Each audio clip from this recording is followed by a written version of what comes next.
Brother BNX and Young Kinda Done. I said I'm finna go live. Brother BNX and Young Kinda Done. I'm finna go live, put my 9 to 5. Finna go home, boys, finna be a vibe. Finna be a vibe. They say take a leave, so I went and took a dive. I'm finna go live, put my 9 to 5.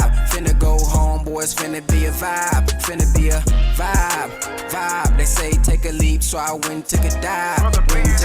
Dive to do for self on my own. Bossed up, got a car in a home, and I did it on my phone. I'ma show you how to get it strong. Get the bag and it don't take long, and you don't need a loan. You don't need a boss or a master. Get the right team and it's faster. This a new chapter. Gotta learn the business in the game. Every day new money, new change. Adapt to the lane. It ain't about the bread but the brain. Work hard, play hard, new fame. No more chains. No more chains. I'm finna go live, put my 9 to 5. Finna go home, boys, finna be a vibe. Finna be a vibe. They say take a leave, so I went and took a dive. I'm finna go live, put my 9 to 5. Finna go home, boys, finna be a vibe. Finna be a vibe. They say take a leave, so I went and took a dive. I'm finna go live on IG. Sorry, but a 9 to 5 is not me. I'ma do myself until I die. You already know the vibe when I speak. Do not sleep, cuz the 20 months made 91K. What you doing 40 hours, I can do in 1 day. With digital real estate that I own, all I need is Wi-Fi and my phone. Get into it, pursue it, I show you how to do it. You got a gift inside you, but you never knew it. Let me put you in the game, I've been a coach. Everything I do is dope, man, I'm finna go live, put my 9 to 5. Finna go home, boys, finna be a vibe. Finna be a vibe. They say take a leave, so I went and took a dive. I'm finna go live, put my 9 to 5. Finna go home, boys, finna be a vibe. Finna be a vibe. They say take a leap, so I went and took a dive. Went and took a Brother BNX and Young Kinda Done. Brother BNX and Young Kinda Done. Assalamu alaikum, family. As we know, tell a friend to tell a friend to tell a sister to tell a brother to come on into the power call. We're going to give it a couple more minutes, allow everybody to come on in. Brother BNX and Young Kinda Done. I said I'm finna go live. Brother BNX and Young Kinda Done. I'm finna go live, put my 9 to 5. Finna go home, boys, finna be a vibe. Finna be a vibe. They say take a leave, so I went and took a dive. I'm finna go live, put my 9 to 5. Finna go home, boys, finna be a vibe. Finna be a vibe. They say take a leap, so I went and took a dive.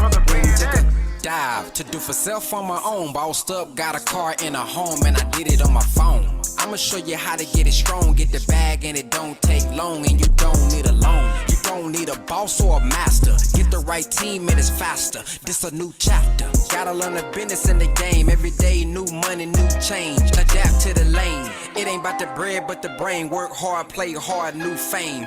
No more chains. No more chains. I'm finna go live, put my 9 to 5. Finna go home, boys, finna be a vibe. Finna be a vibe. They say take a leave, so I went and took a dive. I'm finna go live, put my 9 to 5. Finna go home, boys, finna be a vibe. Finna be a vibe. They say take a leave, so I went and took a dive. I'm finna go live on IG. Sorry, but a 9 to 5 is not me. I'ma do myself until I die. You already know the vibe when I speak. Do not sleep, cuz the 20 months made 91K. What you doing 40 hours, I can do in 1 day. With digital real estate that I own, all I need is Wi-Fi and my phone. Get into it, pursue it, I show you how to do it. You got a gift inside you, but you never knew it. Let me put you in the game, I've been a coach. Everything I do is dope, man, I'm finna go live, put my 9 to 5. Finna go home, boys, finna be a vibe. Finna be a vibe. They say take a leave, so I went and took a dive. I'm finna go live, put my 9 to 5. Finna go home, boys, finna be a vibe. Finna be a vibe. They say take a leap, so I went and took a dive. Went and took a Brother BNX and Young Kinda Done. Brother BNX and Young Kinda Done.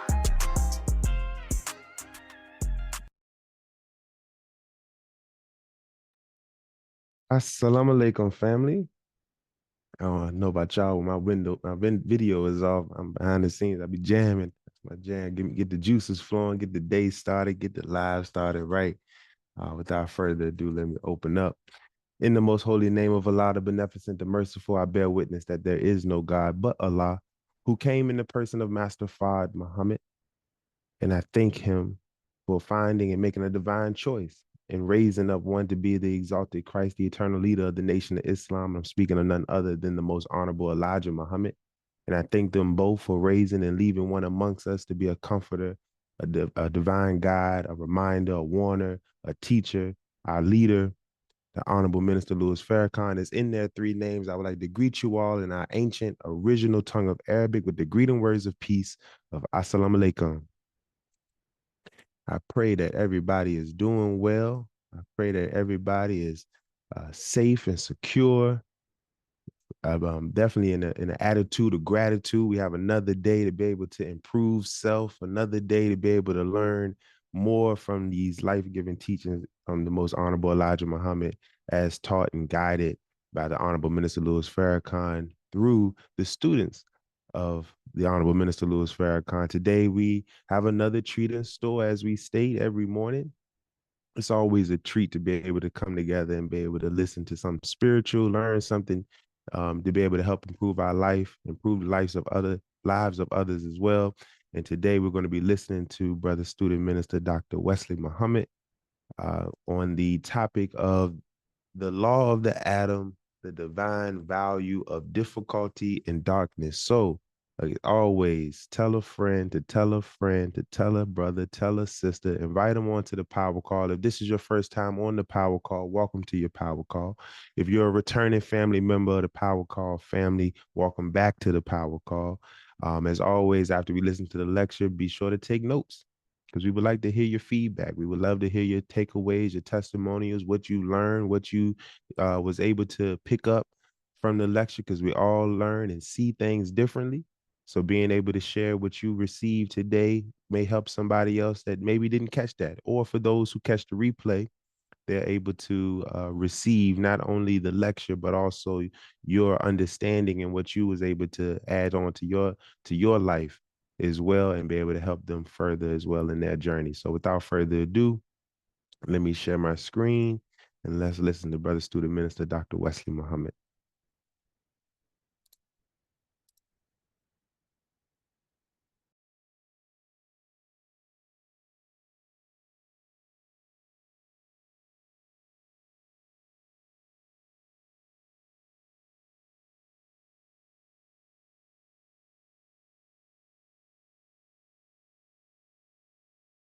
I bear witness that there is no God but Allah, and I bear witness that the most honorable Elijah Muhammad is his living and exalted Christ. And by living, I just want to be clear. I am not suggesting that he came back from the dead. We in the Nation of Islam don't believe in that. That's spooky. And we don't do spooky, at least not officially. When I say living an exalted Christ, I mean that I am convinced and convicted that the most honorable Elijah Muhammad escaped an assassination attempt in 1975. So he is living because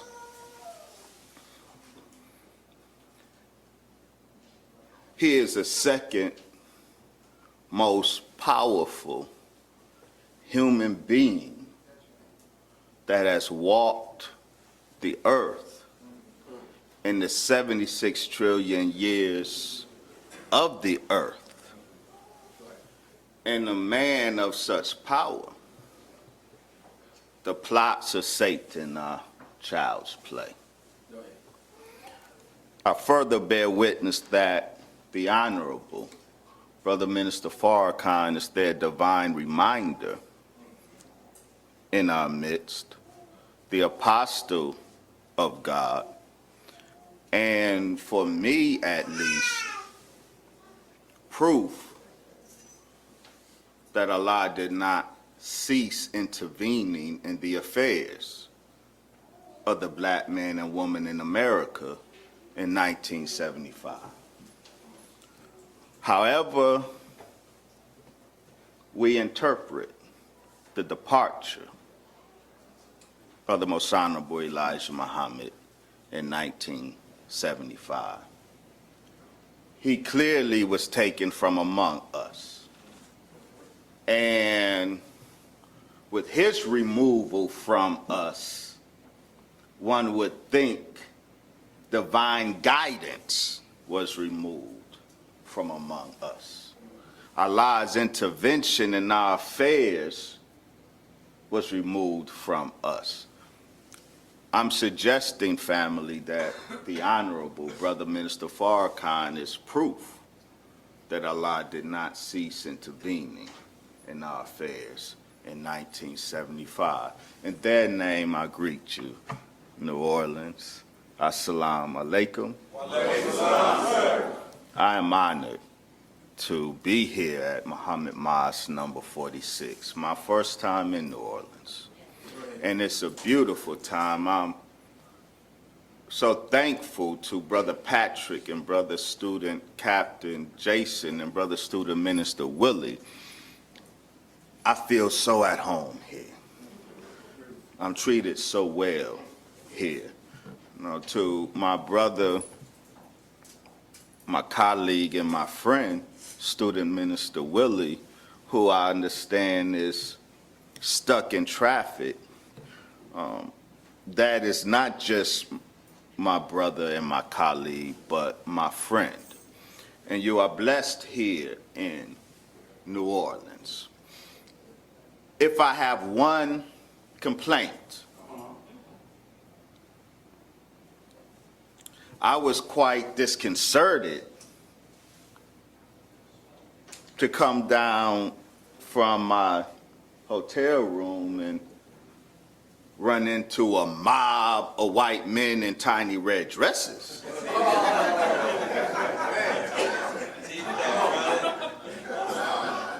That was disturbing.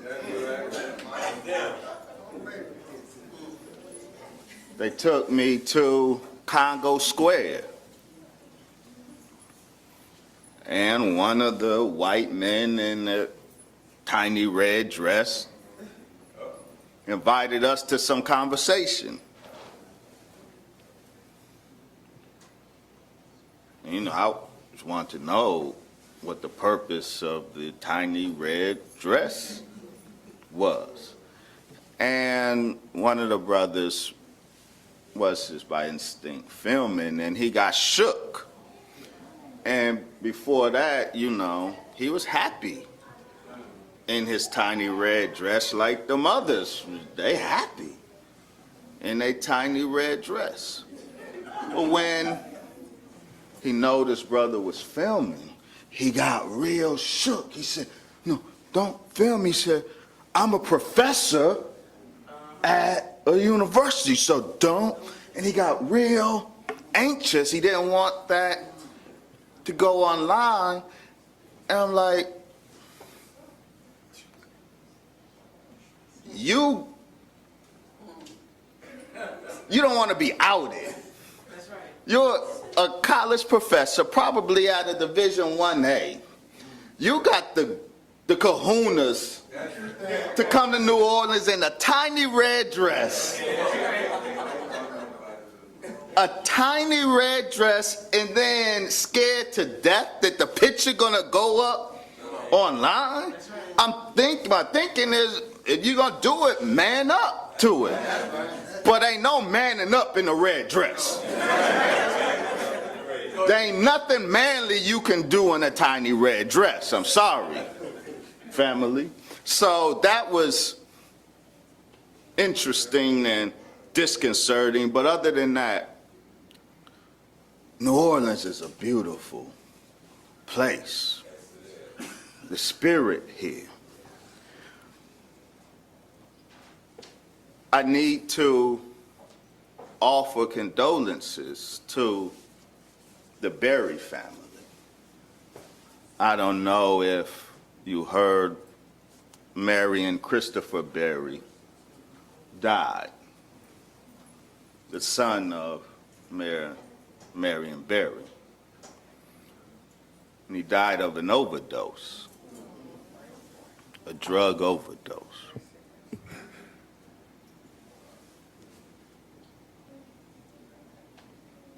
I don't know, I have not read what substances took him out last night. I read that he had previously had a problem with marijuana and PCP. Marijuana and PCP, like heroin, was first tested in CIA laboratories before they hit the streets.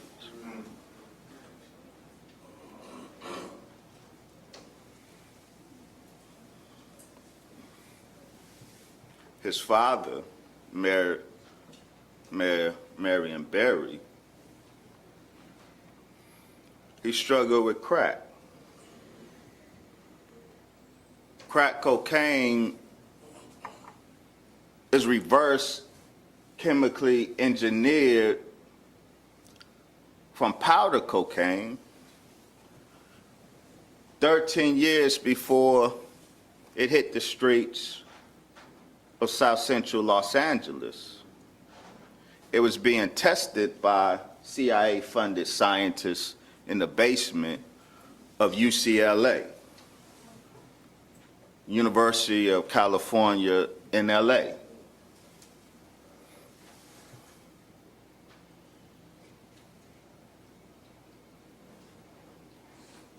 Family, put that joint down. Says, and I can moralize on the issue, but that's not what I'm doing right now. Cocaine, in particular crack, weed, and heroin were both studied with the hope that they would be counterinsurgency weapons. Do you understand that language, counterinsurgency? When the civil rights movement was chosen by this government as the lesser of the evil, when Elijah Muhammad and the Nation of Islam was in the wings saying, let us go. But the civil rights movement was saying, let us go, devil. And Elijah Muhammad had an army of men. The message of Dr. Martin Luther King and the civil rights movement that was at first offensive to white folks became very congenial to white folks in the face of the alternative. Yes, sir. And with their backing of civil rights and nonviolence and the success of promoting and mainstreaming the nonviolent effort for civil rights among black people, white folks went to bed and slept very peacefully. They had, they thought, neutralized the militant propensity of the movement. Their exalting Dr. Martin Luther King, their funding of the civil rights movement, they felt was the appropriate opiate neutralizing of a more radical insurgency. Are you following me? Yes, sir. So they slept very well for a couple years until Watts blew up. When Watts blew up in 1965, white folks were shook. Black folks, black men are supposed to do violence. They put all this money behind making black men nonviolent in our response to white abuse. When Watts blew up, they were shook. That's right. And then when they killed Martin Luther King in '68 because he was evolving out of the message that they sanctioned, they killed him in '68 and 100 cities blew up. That's right. The U.S. government was determined to kill the potential of any violent insurrection among black people, black men in particular. So counterinsurgency was the agenda. And they determined that after they dropped the bomb on Hiroshima, Nagasaki, when the era of the nuclear bomb was born and the potential for global nuclear devastation, it was then that they determined the best war is a quiet war with silent weapons. What some have called the invisible war, the war that doesn't use bombs or even guns, but uses incapacitating agents that you don't even see coming. And it was under that theory, under the auspices of discovering counterinsurgency agents to wage a quiet war with silent weapons. They released drugs into the black community. Heroin was introduced in the 50s through the 5 mafia families of New York that moonlighted as CIA assets in the post-World War II era.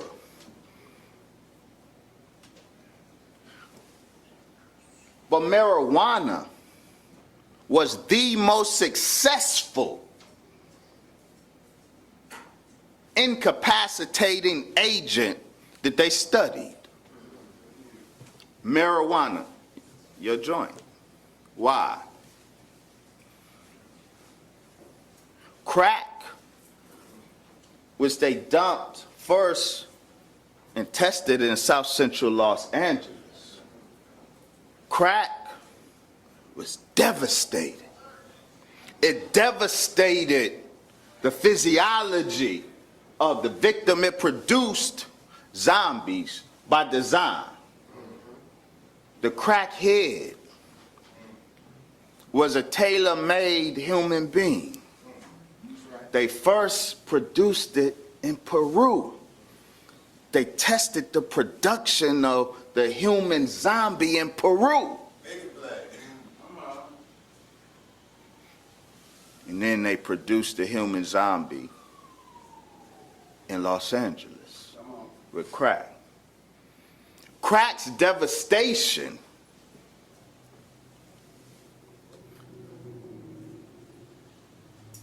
it was devastating to the black community, but it also became a drain on the economy because these drug addicts were showing up in UCLA's emergency room and USC's emergency room, and you had to take care of those patients.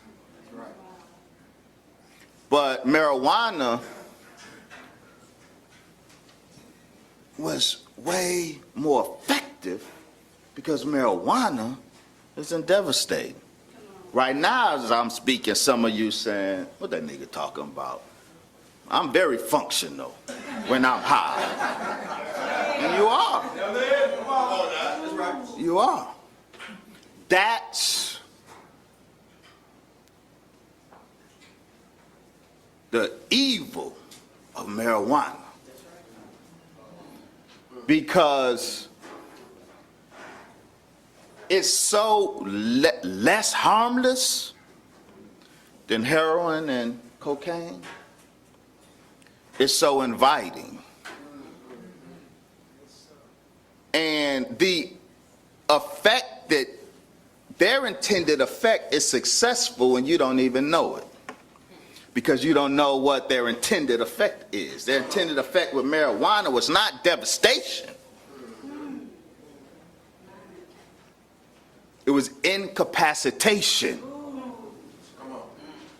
Not devastation, incapacitation.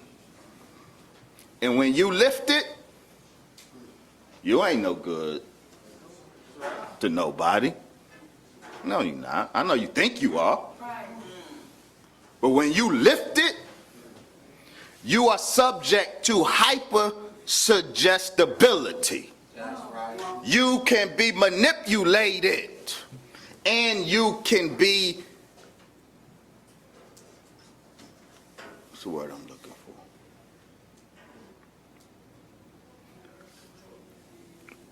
Inspired to drop out of the insurgency. You're no good to the insurgency. See, look, we here, when we say you want to come to this army, you got to put that joint down. It's not just a moral issue. Man, it's a fight. Right. Nigga ain't going to be lifted next to me on the front line.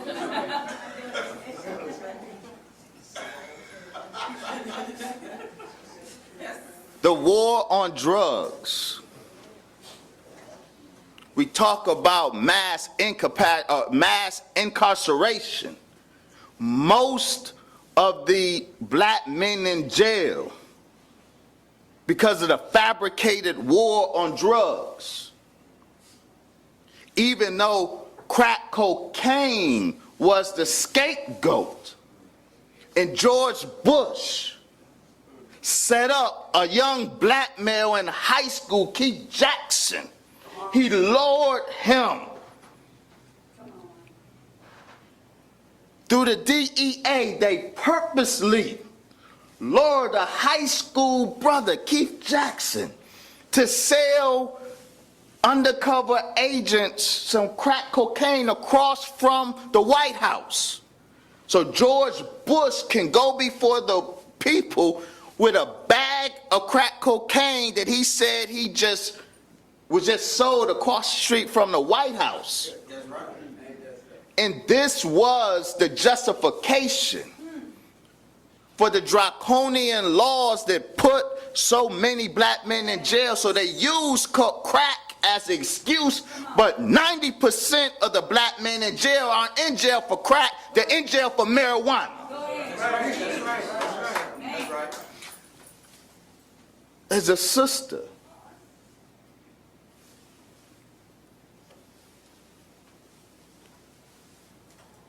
a very conscious sister, her husband a very conscious brother. Her 17, 18, or 19-year-old son was murdered last year.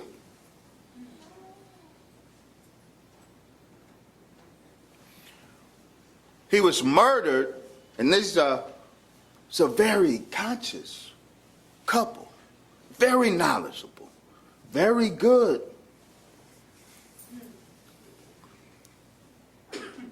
Their son was murdered on a bad weed deal. No point in my man. The seeming innocuousness, the seeming minimal danger of marijuana is precisely the ensnaring devil. Come on.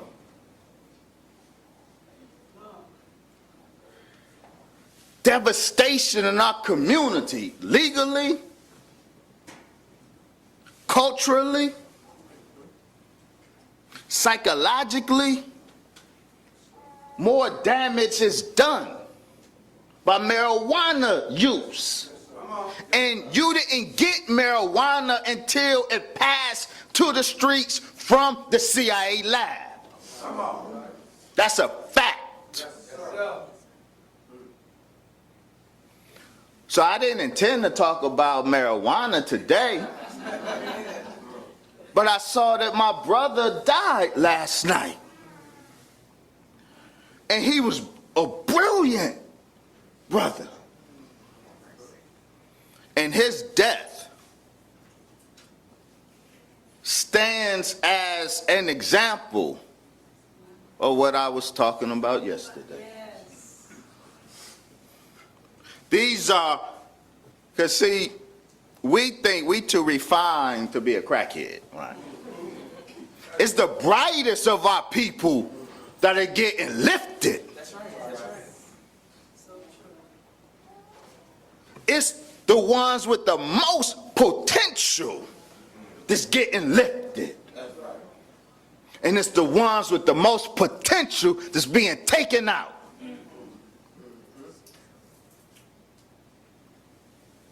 Put that joint down, brother. Because you are being victimized. You are being used. You are being behaviorally modified. You are being a slave to the white man. You say that again. Every time you get lifted, you being a slave to the white man.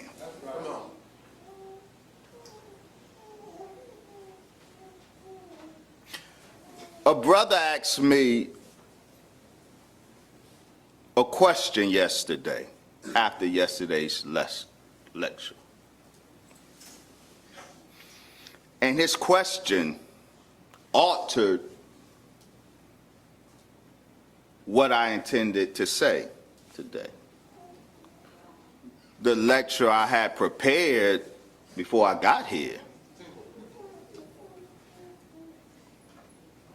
I scrapped that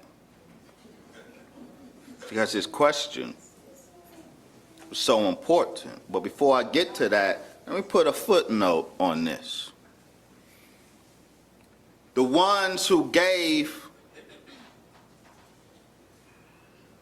released the cannabis in the community,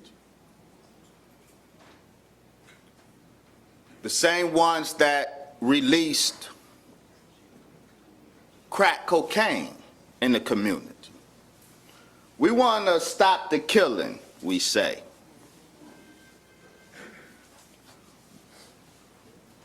But you can't stop something that you don't know how it got started. That's right.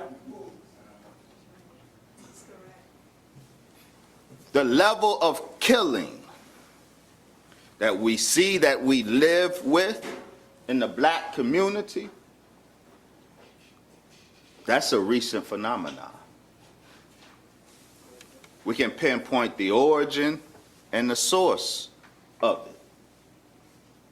It was Ronald Lister, the CIA asset, who worked with Daniel Blandon, another CIA asset, who was the one who funneled all of the cocaine to Freeway Ricky Ross,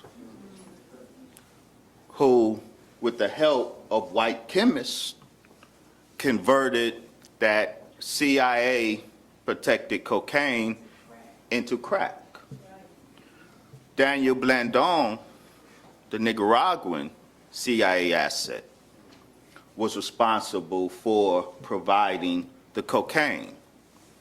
Ronald Lister who answered to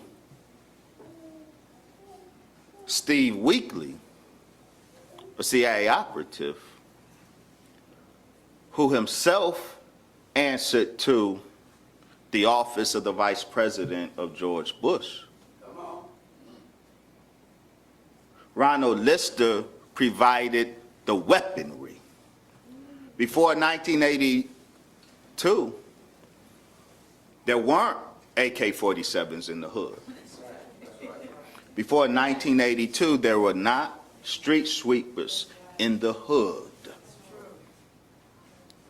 The street sweeper, the AK, the M16, the military weapons that now are so accessible in every city of America was first provided by Ronald Lister, who had a security company that was a front for the CIA to funnel weapons to the Contras for the war in Nicaragua.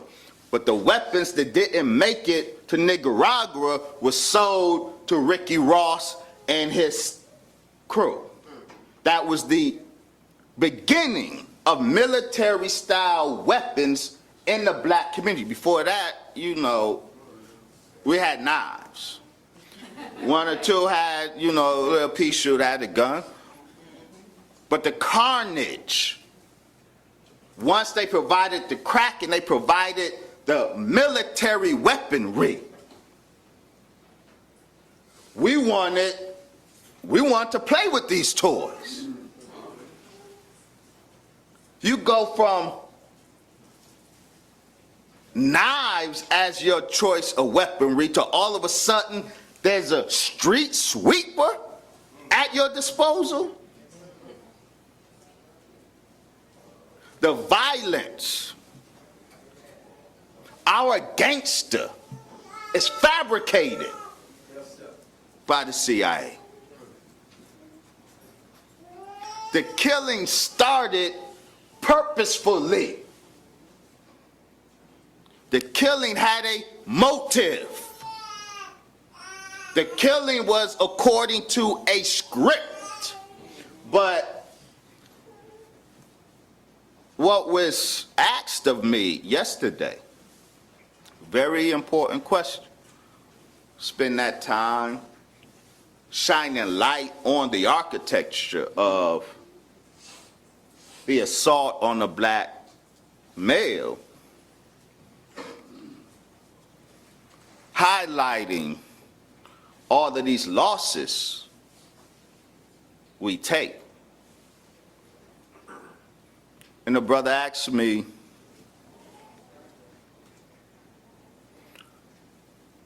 well, what does winning look like? We painted the picture clearly of what losing looks like. We put flesh on that bone of what losing looks like, and we losing. We take L after L on a daily basis. But what, Brother Dr. Wesley, what does winning look like?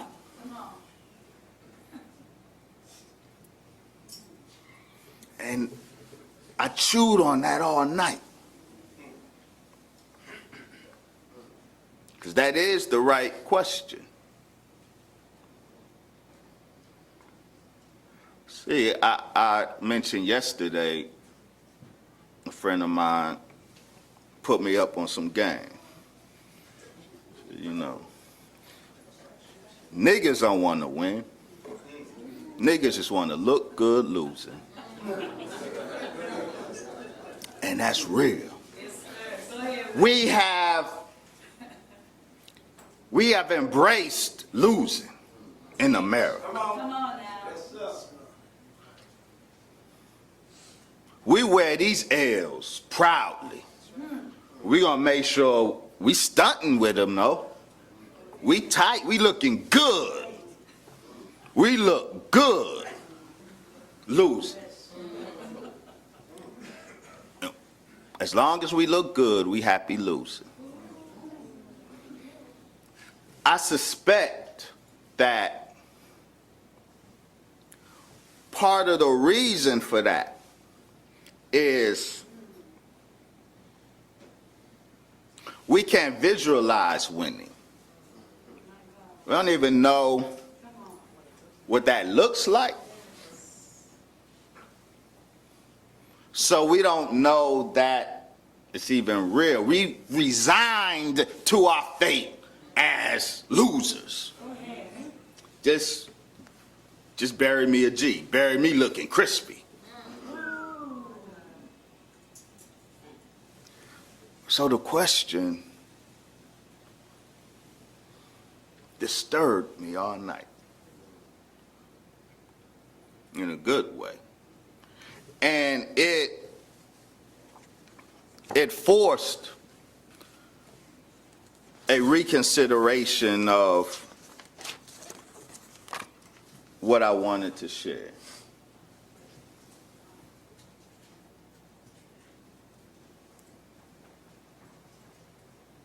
What does winning look like? What is winning? The definition of winning is gaining, resulting in, or related to victory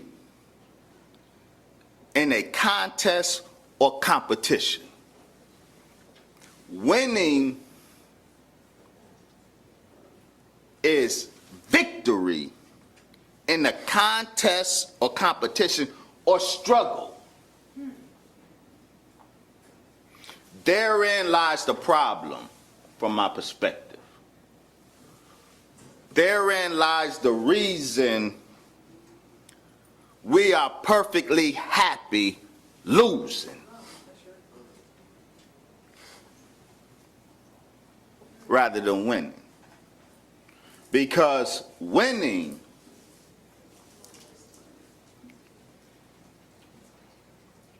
is the prize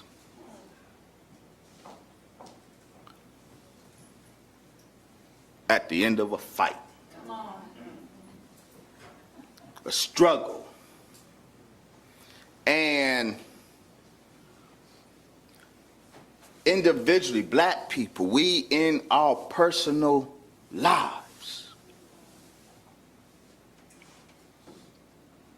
we have a problem with struggle. Bear with me. I know we are struggling. I know. So you say, I don't know, speak for yourself, nigga. I'm struggling, and I'm good. That ain't the struggle I'm talking about, though.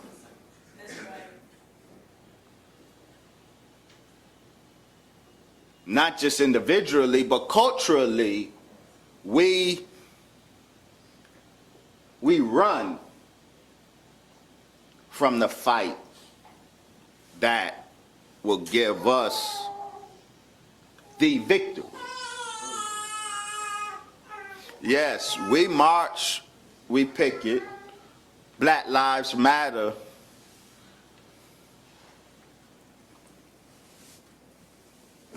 There's die-ins.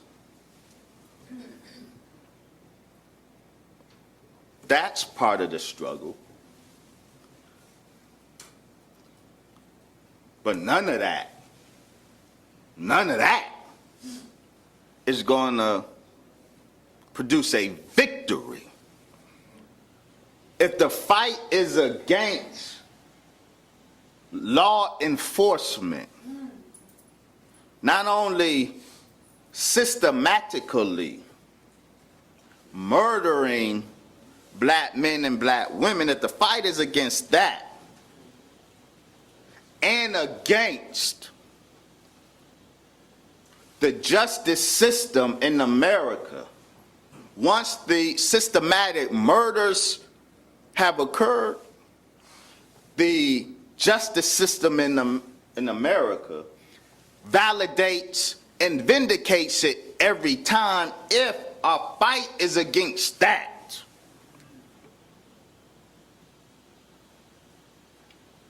There will be no victory in that fight by staging die-ins. And I think we know that. I think we know that. I think we know what the only effective fight will be, but we scared. We don't want that fight. We don't want to fight the most effective fights. We do enough to say we in the fight, but we fight to fight. We don't fight to win. Say that again. Black folks fight to fight. We don't fight to win. We do not. That's why we not winning.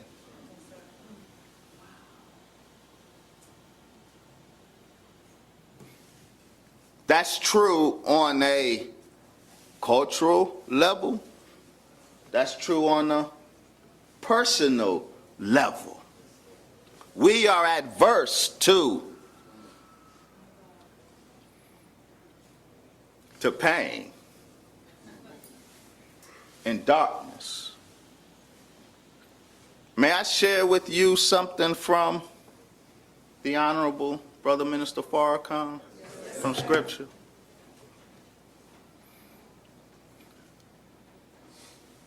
The minister quoted the Quran, where Allah says, I created you in the womb. One of you is a believer, one a disbeliever. The Honorable Minister Louis Farrakhan said, that's one person. That's one person in the womb, in whom is both a believer and a disbeliever. And the person in that womb, in whom is a believer and a disbeliever, is you. Is you. Is me. Every single human is born with a believer and a disbeliever within.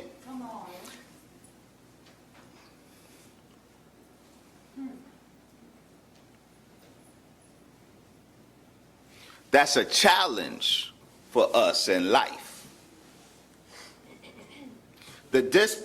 Understanding the believer and the disbeliever born or created by Allah in the womb to be a single human, do we understand Cain and Abel better? You know Cain and Abel, yes, sir. Right? Cain killed his brother Abel. They both made an offering to God. Yes. God accepted Abel's offering. He didn't accept Cain's. Allah said, why has your countenance fallen? Yes. Okay. Now look at this. Cain's salty now. He's disappointed.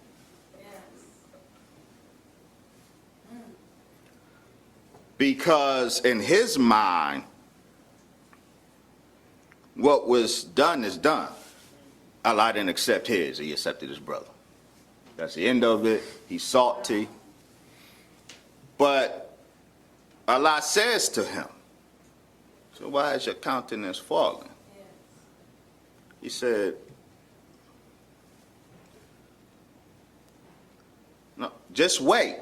Said, sin is at the door, but you can master it. So Cain was in a situation of turmoil, of darkness, but there was opportunity for Cain to not just overcome, but master that darkness. And had Cain mastered that darkness, he would have had a glorious history. Cain and Abel are in you and I.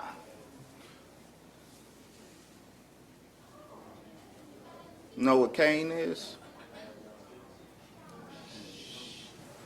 The Most Honorable Elijah Muhammad taught us about Leviathan. Leviathan in the Bible is this great, dreadful creature. It lies at the very bottom of the ocean. And you don't ever encounter that beast. And you don't ever want to encounter the beast. He only is moved to action if there's such heavy turmoil that those waters are shaking so bad it disturbs Leviathan in his comfort. And once that beast is awakened and he comes up to the surface, at that point, there's only two options, and you got to decide real quick. Once Leviathan is awakened by the turmoil that disturbed those waters, when he comes up, you got to kill it, or it will kill you. What's the Leviathan? The Leviathan is the Cain in every one of us. Every single one of us has a Leviathan in us. I don't care how pleasant and congenial we are on a day-to-day basis. Even good, genuinely good people have a Leviathan, but the reason they are genuinely good is because that Leviathan is at the bottom of the sea, and you never see him until circumstances are so adverse, he brings them out. It brings them out. When that happens, you have to kill the Leviathan, because you don't know a person until you see them disappointed. But that's not just for them, that's for us. I don't know you until I see you pissed at me. So I see you in adversity, because you and I have to be put in situations serious enough that that Leviathan has to be awakened. And we got to get a good look at it. But once your Leviathan or my Leviathan is awakened, you got to kill it, or it will kill you. And by kill you, I mean you become that now.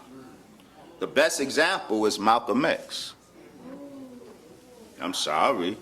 No, I'm not sorry. No, that's important. We must study Malcolm. Study Muhammad Ali. Study Louis Farrakhan. Don't just love and rally around them. Study these men, because there's life lessons for us in them. Malcolm was one of the greatest men that the Most Honorable Elijah Muhammad ever produced.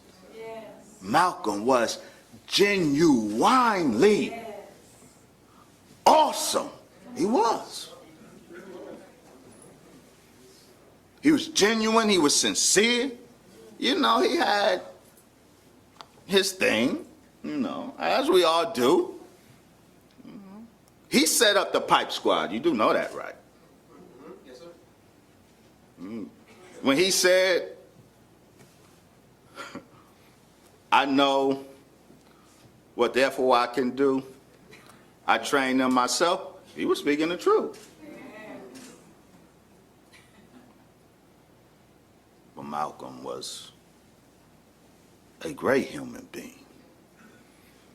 But Malcolm's Leviathan was stirred. It was a matter of the heart because Malcolm had considered at least one of the wives of the Honorable Elijah Muhammad himself. He was hurt. It was a matter of the heart.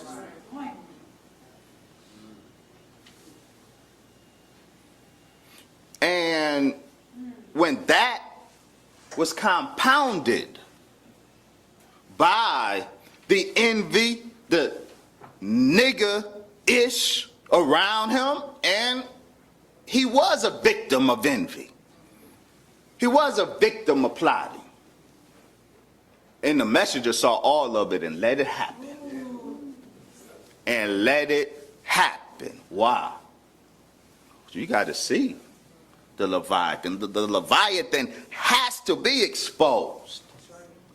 And Malcolm's Leviathan came up, dealing with the pain of the heart, and then the pain of his brother's betrayal of him, the envy.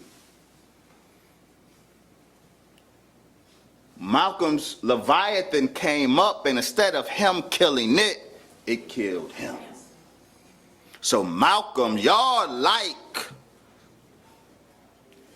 Brother Minister Malcolm, but you show the picture.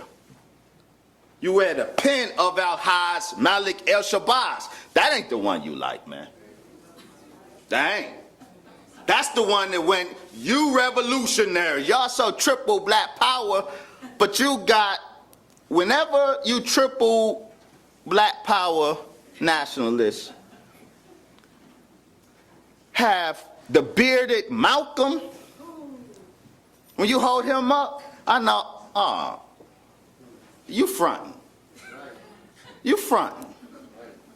You talk all this kill Whitey, but then you got the bearded Malcolm. The bearded Malcolm is the one that went to Mecca and said, oh, white folks cool. Right. Wait, where's kill Whitey in white folks cool? Come on. The bearded Malcolm, yeah, he took up the gun. But he gave white folks a pass. The bearded Malcolm isn't the Malcolm that you love. It ain't. The Muhammad produced Malcolm. That's right. It was that strong Malcolm. Yes. Malcolm, the bearded Malcolm, Malcolm post Nation of Islam. He was out, I don't know, about 300 days or so. His political philosophy switched about 5 times. You cannot identify Malcolm El-Haj Malik El-Shabazz's political philosophy. You can identify one of them, but then someone could come right back and say, no, when he spoke here, he had a different ideology. So what El-Haj Malik El-Shabazz are you following? You ain't following none of them. You following Minister Malcolm X. And you should, because that was a great man. But that Leviathan was awakened in him. And instead of killing it, it killed him. And the Malcolm that waged war with his teacher and benefactor, the Malcolm that scandalized through lies, his benefactor, the most honorable Elijah Muhammad, that was the Leviathan conquered Malcolm. Yes. It was. That's right. Let's be real clear. We not placating to your emotion no more. That's right. Tell it. We ain't doing that. We know you love Malcolm. We love Malcolm. But you're going to have to deal with the facts like we got to deal with the facts. You need to study Malcolm like we do and learn the lesson of Malcolm. So Malcolm became a king. He was conquered by his Leviathan. Learn that lesson. But the issue here that I'm making is we all have Cain and Abel in us. We all have the believer and the disbeliever in us.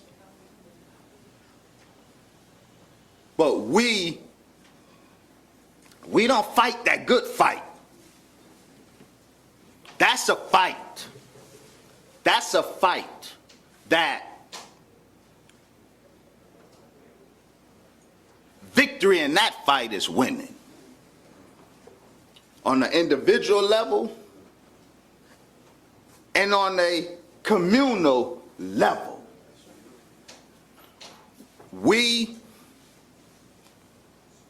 curse darkness. Black folks scared of the dark.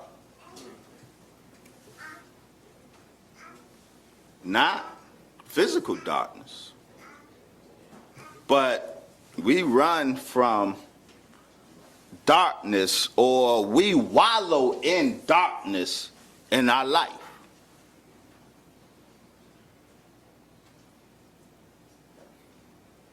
You know Allah does all of his creation in darkness. I'm making a point. See, there's a reason we do drugs. See, when they dumped them in our community, they could have stayed there. We had to partake. We had to indulge. And we indulged in the CIA tested drugs because black life is difficult. Black life hurt. And there's a natural need for relief. They created the conditions of difficulty and then offer a particular release that would serve their purpose. But because we don't understand and can't appreciate the darkness, we fall victim.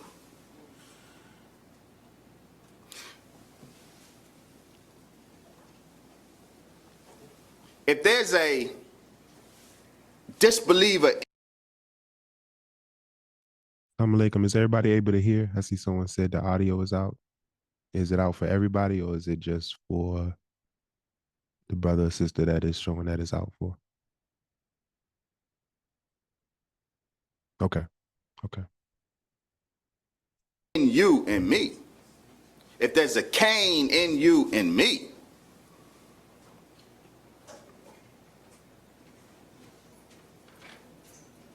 there's this thing I like to call the law of the atom. Black folks don't understand, unless and until we get God right, we can't do life right. That's right. Say that again. Unless and until you get God right, you can't do life right. In order to do this thing called life right, and by right, I mean do it effectively. If we getting arrested every other day, we ain't doing life effectively. If we broke and hungry most of the year, we not doing life effectively. If our homes are chaos and carnage, we not doing life effectively because we don't know how to do life effectively, and we don't know how to do life effectively because we don't know who God is. Come on. And if we think we know, we don't understand deep enough because we ain't doing life much better in the mosque. Let's keep it 100. Black Muslims not doing life too much better than other black folks.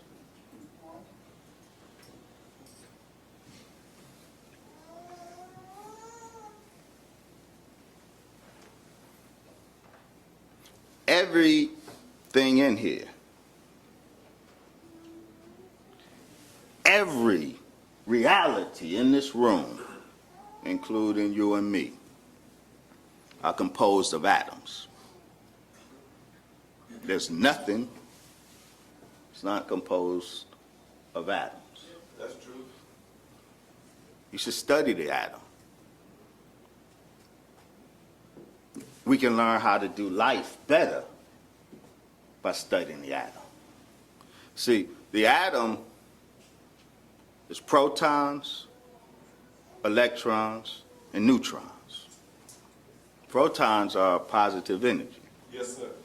Electrons are negative energy. And in every atom, there's an equal number of negative energy and positive energy. That's reality. The fundamental basis of your existence Come on.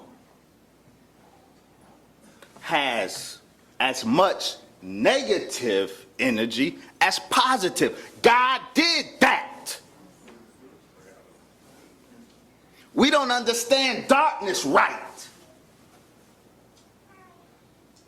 That's why we can't appreciate the black God. Because when you look at the black God, you're looking at darkness. You don't have the proper appreciation for darkness. That's why. Until we get God right, we can't do life right. God created that atom and made it such that it has as much negative energy in this reality as positive energy. That's why the atom is neutral. Come on. But the atom can become an ion, either a positive ion or a negative ion. If the atom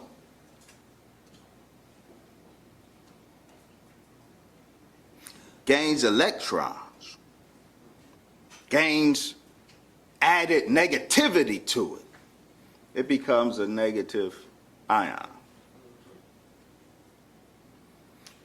Because its electron count is then greater than its proton count.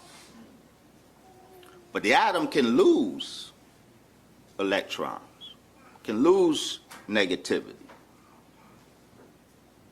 Then it have a greater proton count than negative electron count. And so its net charge is positive. I'm not talking about the atom, I'm talking about your life. I'm talking about your life. We curse trial. We curse adversity when in fact, Listen. every adversity, darkness is where God does his work. Literally, darkness in the cosmos, darkness in the womb, and darkness in your life is where God does his work. But when darkness descends on our life, we curse it. We hate it. We fall a victim to it, so we get lifted. I'm done. I can't deal with this. We get drunk. Go get a drink.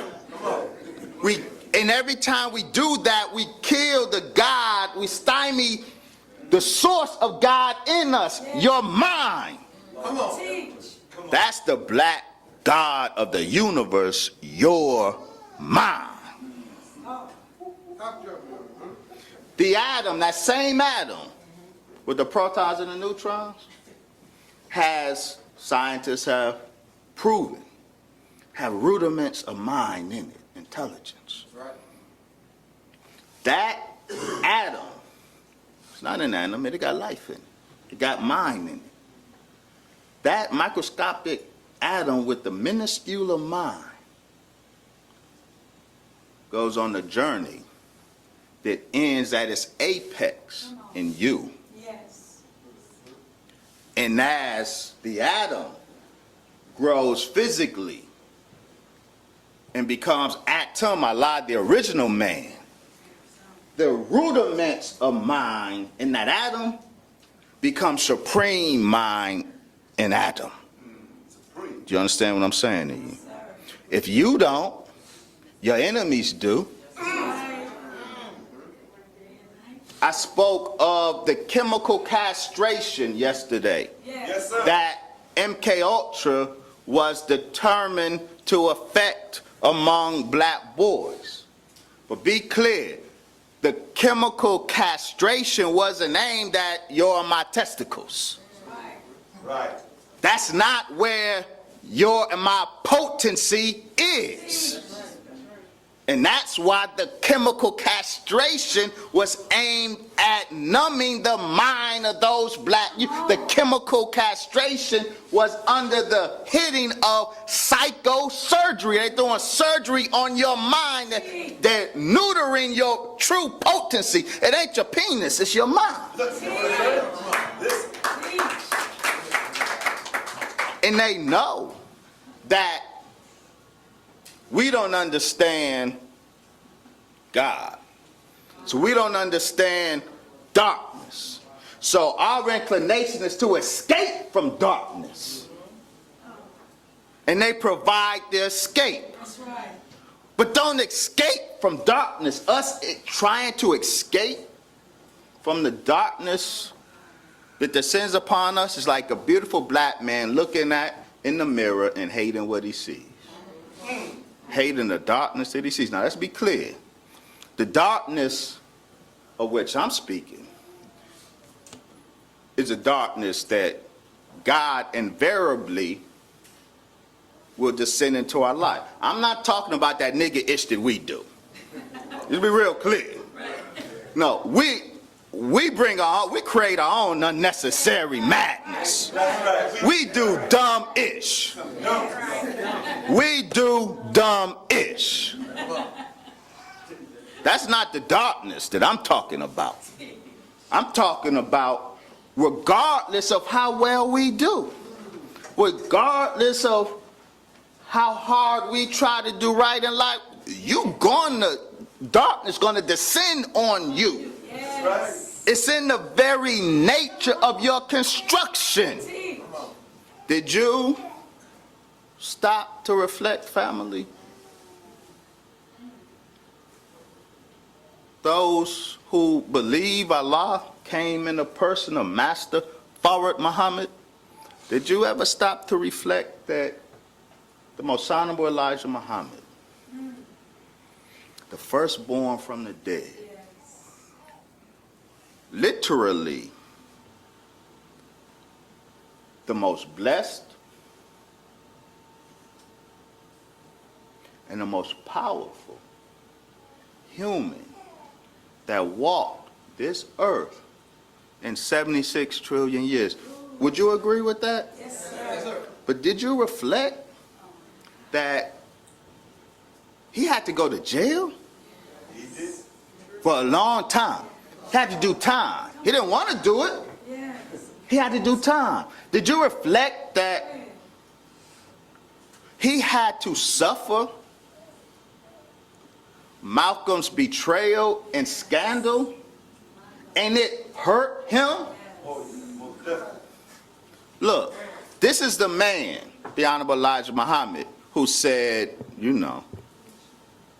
had the power to, some people came to do work on the palace, on the house, some white folks, and they did something that the most honorable Elijah Muhammad didn't appreciate. And he considered sending ants to consume their flesh.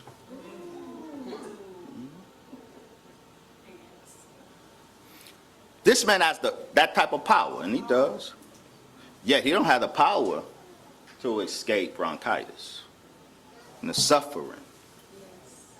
He doesn't have the power to escape pain and hurt. Because it's in his very atoms like it's in yours. And so if pain and darkness is necessary for God, then you have to see there's something very sacred about pain and suffering that we just keep missing. If the most powerful human had to suffer, the very worldly sufferings that we suffer, even originate, then you gotta see that there's divine power in darkness in your life. And so if there's a Cain and Abel if there's a believer and a disbeliever in us, if there's a believer and a disbeliever in the physical womb that bore us, then we should expect there's a believer and a disbeliever in the spiritual womb, in the mosque, right? And there is. Let's keep it. Y'all know what it is. We transparent. Let's be real clear. I don't have nothing but, no dirty laundry. So, man, all our laundry is hanging on the public line, so stop it. That's up front. They shit. We ain't fooling nobody. That's right. They ain't fooling Muslims. You're not even fooling a nigga today either.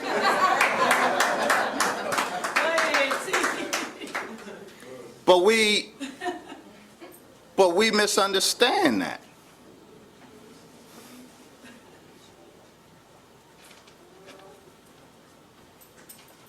Why should the disbeliever in the mosque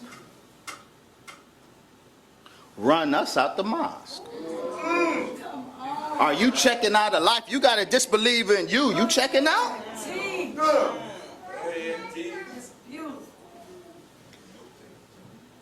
If the disbeliever in us has value, the disbeliever in the mosque has value. And you know what that value is? I'm going to say, see, the Honorable Elijah Muhammad said that the Nation of Islam, or the mosque, was never set up to be a mass movement. The mosque wasn't. Listen. All y'all not going to be in the mosque. The mosque has a very specific role and purpose. The mosque was to produce the vanguard of our people. And to be clear, to be specific, to use the language of the Lamb, the mosque was to produce the gods that will be the rulers of our people.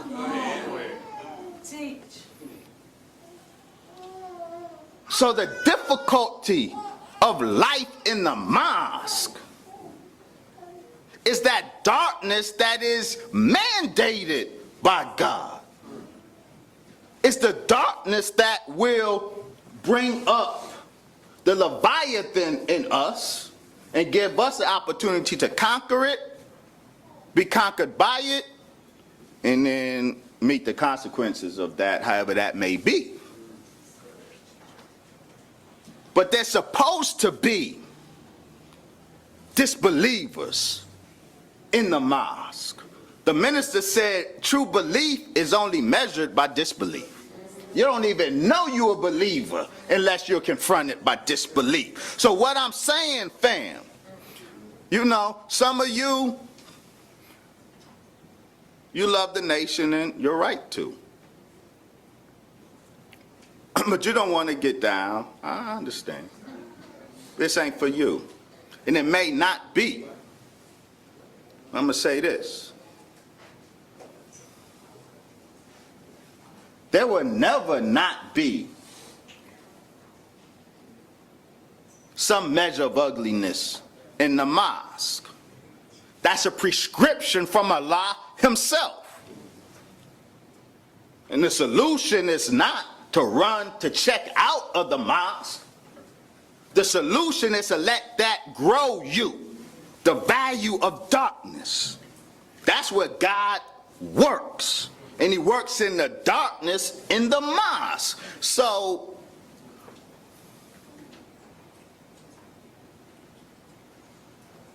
You may not be cut out for this, but be real clear. When you see struggle in the mosque, it's because you're seeing those in a fight. And let's be further clear, there is no winner if you ain't fighting. That's right. You are not a winner. That's right. You may not be a loser, you ain't in a fight. But you can only stunt Come on. with a victory, and you can only have a victory if you overcome an opponent. That's right. If you ain't fighting, man, you ain't gangster. And there ain't no greater fight than the fight you gonna deal with in the mosque. Why? Because it's the mosque that's gonna make a God. You got to come to the mosque to be a God. You don't have to come to the mosque. You don't have to come to the mosque to be a good brother or good sister. You don't. You don't have to be registered in the Nation of Islam to be an effective leader, politician. You don't. Listen. You want to be a black God, you got to come through these ranks. You got to come through this fire. You got to. And so many come and many check out, and I never condemn them. So long as you don't start popping off at the mosque or the minister. But if you come and it gets too hot and you fall out, when I see you in the street, I show you love. I never call you a hypocrite because I don't know that you are that. You just want cut out to be the God that this place produces. And that's okay. That's okay. But you're not going to be a God. The reason, I don't think the reason you checked out is because you're not built to be a God. I don't think that. I think you are built to be a God, but I think the problem is the problem I've been discussing this whole time. You don't understand darkness. You curse darkness. You don't understand the value of the darkness. The darkness you encountered in the mosque that drove you out of the mosque is the darkness that's going to make you a God. Unless and until we get God right, we can't do life right. You're on the path to Godhood, to God life. But the divine value of darkness, you didn't get. Can I have the slide, please? And I'm gonna close. He asked me, what does winning look like? That's what winning looks like. That's what winning looks like. You can tell a winner by how they walk. Come on. You can tell a winner by the walk. Come on. Let me say this, Muslims.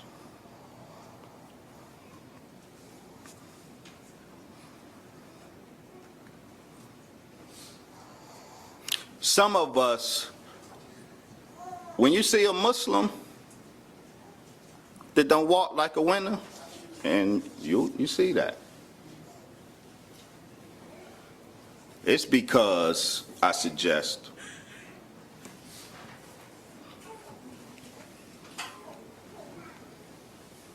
they don't really believe Master Farad Muhammad is God. Why did I say that?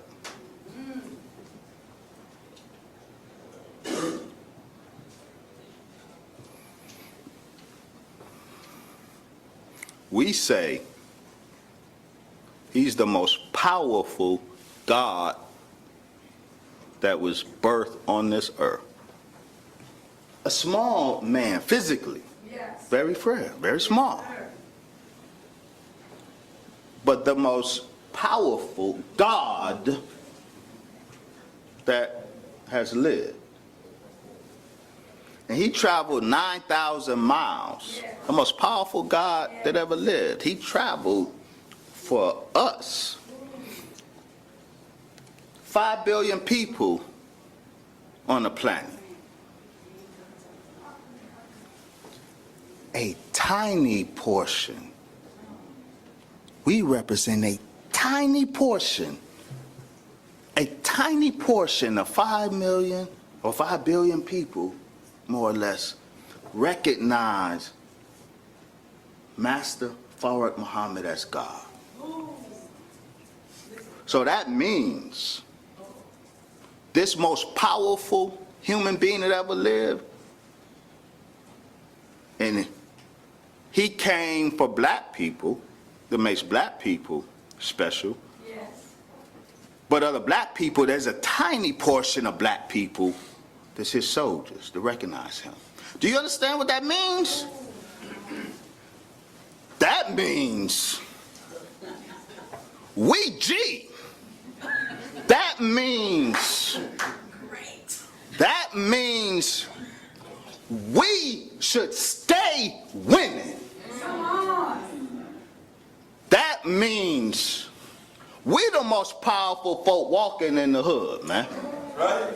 Not because of us, but because of our hitter. But we walk light-footed. Yes, sir. But it says, no, we don't want to fight for our Islam. Come on. You can't, no FOI or MGT, if you really believe that Master Fard Muhammad is who we say he is, every single one of us should walk, everywhere we walk, our walk should be the heaviest walk on the block. The heaviest walk on the block. Ain't nobody got the back that we got. Ain't nobody got the muscle that we got. None. And so we should know, and every time we did fight, we used to never take L's. Never. Not intellectually, not physically. We not made institutionally to take L's. Because when we take L's, that suggests that our God takes L's. And this is God versus Baal. And God don't take L's. No, not at all. God don't take L's. That's right, take hands. So the Muslims, what I'm inviting you to, is to come join on with the heavy walkers. Yes, sir. I promise you, you're not going to walk out this room heavier than me. I don't care how much you weigh. You ain't walking out this room heavier than me. You ain't walking on the block heavier than me. And not that I know I defer to my host. This ain't my city. But this is my land. This is my earth. I'm God. So you ain't walking down this block heavier than me. Except you know the same God that I know. You know the same God that I know, then it's going to be competition for our walk. So we will, oh yes, it is righteous. See, we not gangster, we Godster. That's right. We don't do gangster, but we do Godster. Godster is gangster with knowledge of God and knowledge of the devil. That's right. And the determination to live according to that knowledge. So I know I'm God. That's right. So I'm striving to live according to that knowledge. And I know he's Satan, and I'm striving to live according to that knowledge. So when he dropped weed in my hood, like, nah, I'm good, man. Right. In Chicago, how they do it in Chicago. In the middle of the night, the suppliers, the anonymous suppliers, drop carts of military weapons in alleys. Just drop them and disappear. And there's only a certain type of folks that travel through alleys. So as these young people are riding through alleys, they see this car with all these goodies, and it's dispersed. That's how the government is supplying military-grade weapons in Chicago, and I'm sure it's done like that in other cities, because it's effective. That's my point. You know, I can walk by it. I'm not going to pick one up. We don't carry weapons. But we ain't took a L in a fight with the police. We ain't, with the mafia. The Nation of Islam is the nation of winning. That's right. But if we as Muslims are taking L's, it's because we have fallen victim. We've fallen victim to the same misunderstandings that our people have fallen victim to. So I close with this. Want to stop the killing?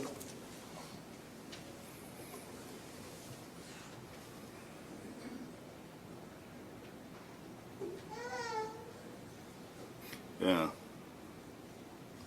Do you really want to stop the killing? Well, that was more rhetorical, because I knew you were going to say yeah. We're going to say yeah. I wasn't interested in the verbal answer. But I'm interested in us reflecting on that question. Do you really want to stop the killing? The killing is born from a particular lifestyle. Hear me, hear me, hear me. The killing isn't just because a gun was put in your hand. The guns were provided when a particular lifestyle was artificially fabricated in the hood. And when those conditions and that lifestyle was fabricated, then the guns were provided, and they were sure of two things.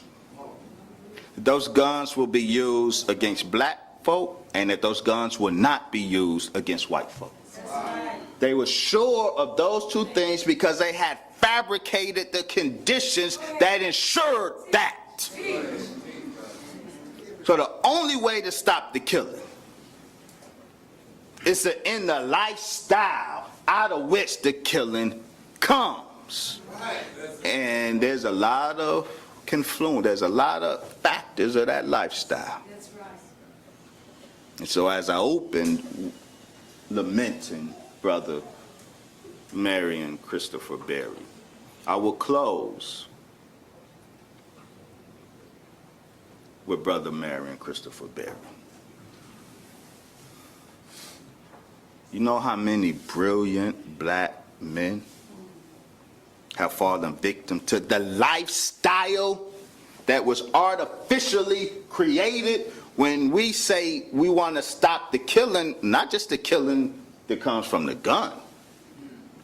Marion Berry wasn't killed by a gun, except he was. And that gun that killed him killed more black men, damaged more black life than the AK, than the Uzi. You want to stop the killing? We want to stop the killing? Family, you got to stop the life that was imposed on us that produces the killing. And if you want to go beyond simply stopping the killing, if you want to come up out of the culture of losses, if you want to start winning instead of being happy, looking good, losing, then I'm inviting you to come to the Nation of Islam. I'm inviting you to come wrestle with your Leviathan. I'm inviting you to be a God. Because as I said yesterday, you think police brutality and police murder is about a racial conflict. You have to understand that it's the war of the gods. Police murder is not about racial insensitivity. Listen. It's the war of the gods.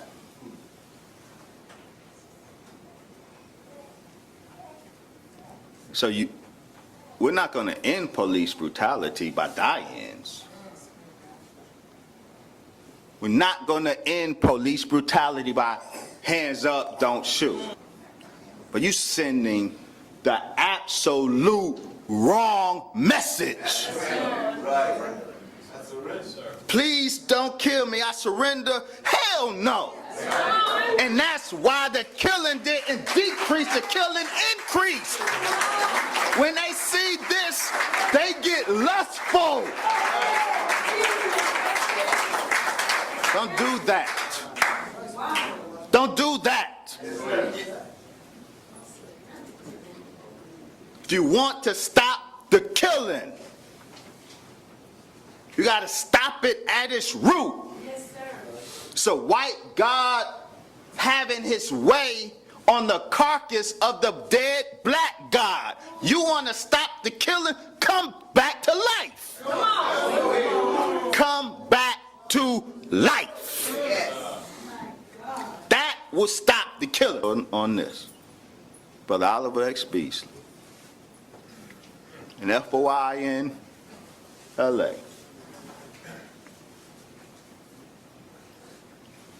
As I understand it,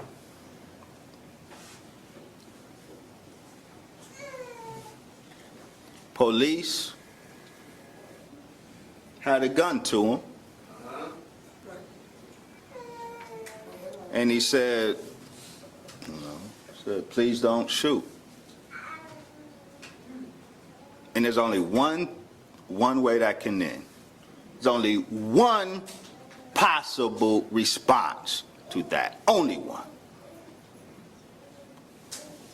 When a devil cop has you down and we beg for our life, there is only one way that has ever ended and will ever end.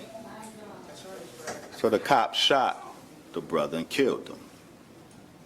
And as I understand it, the Honorable Brother Minister Farrakhan said, well, instead of calling on Master Farad Muhammad in that moment, he called on that devil for his life. That devil didn't give him life. See?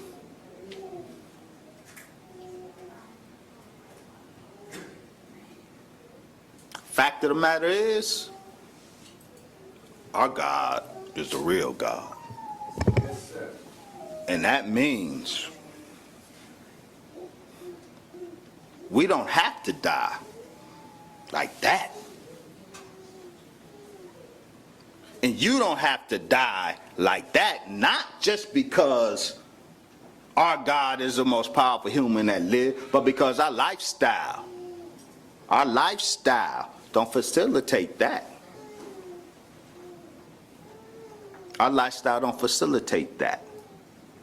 So we're inviting you to help us stop the killing by changing the culture of Black America that facilitates all of the death that characterizes Black America.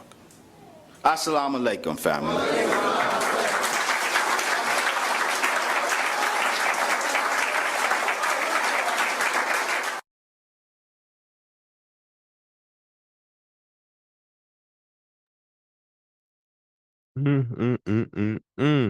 I pray we all enjoyed that. The floor is open. Press the number 1 if you would like to share your takeaways and feedback from that powerful lecture from our brother student minister, Dr. Wesley Muhammad. Very beautiful, very powerful, very invigorating as well. Yes, indeed. And while we wait on the ones to come in, Definitely utilize the power call testimonial section if you're not able to come on camera or come on the microphone to be able to share what you pulled from the lecture today. Of course, those who, we have over 1,000 members within the power call community. So not everybody's on the call, as we can see. So definitely share your takeaways, share your feedback in the power call testimonial section, so that we can make sure that everyone is able to see what you learned, see what you pulled from it, and how it's effective in your life as well. Again, press the number 1 if you would like to share. I see you, Brother Horace. We'll get you added on the list as well. But first off, we have Sister Farah. Oh, make sure you can unmute. 1 second. 1 second. All right, go ahead. All right, assalamu alaikum, family. Walaikum Um, salam. so the point that stood out to me was when you were speaking on the use of marijuana. A lot of our people, they smoke marijuana because they don't see nothing wrong with it. They think it's okay. And the enemy makes everything he does of evil fair seeming. We think it's all right because it's not as harmful as other drugs may be. But I believe Brother Dr. Wesley said the enemy didn't make it to be devastating. They made it for hold on, I might say this word wrong. Incapacitation. That's what he said. Yes, ma'am. Incapacitation. And I looked that up, and it was to deprive of capacity or natural power, disable, or to make legally incapable or ineligible. See, the enemy doesn't just want to kill us. No, killing us would be too easy. We got to get that out of our heads that he just wants to kill us. They want to destroy us. There's a huge difference. Notice how everything the enemy does to destroy us, he does very strategically. He makes his moves very slowly, carefully and quietly, kind of like a chess player or like the snake. And the venomous snake doesn't just bite its prey. He bites it, poisons it. Then once the poison has taken over and the prey stops moving and becomes lifeless, the snake then devours its meal. He's a silent killer. And back to the marijuana.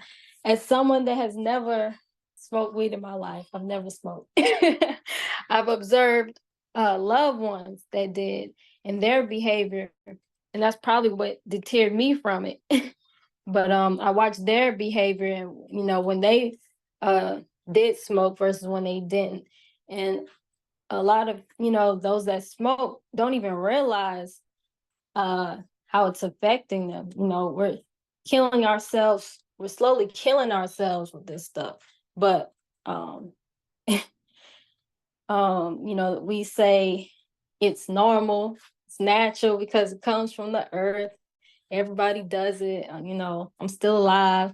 There's nothing natural about it, especially when they're putting in it.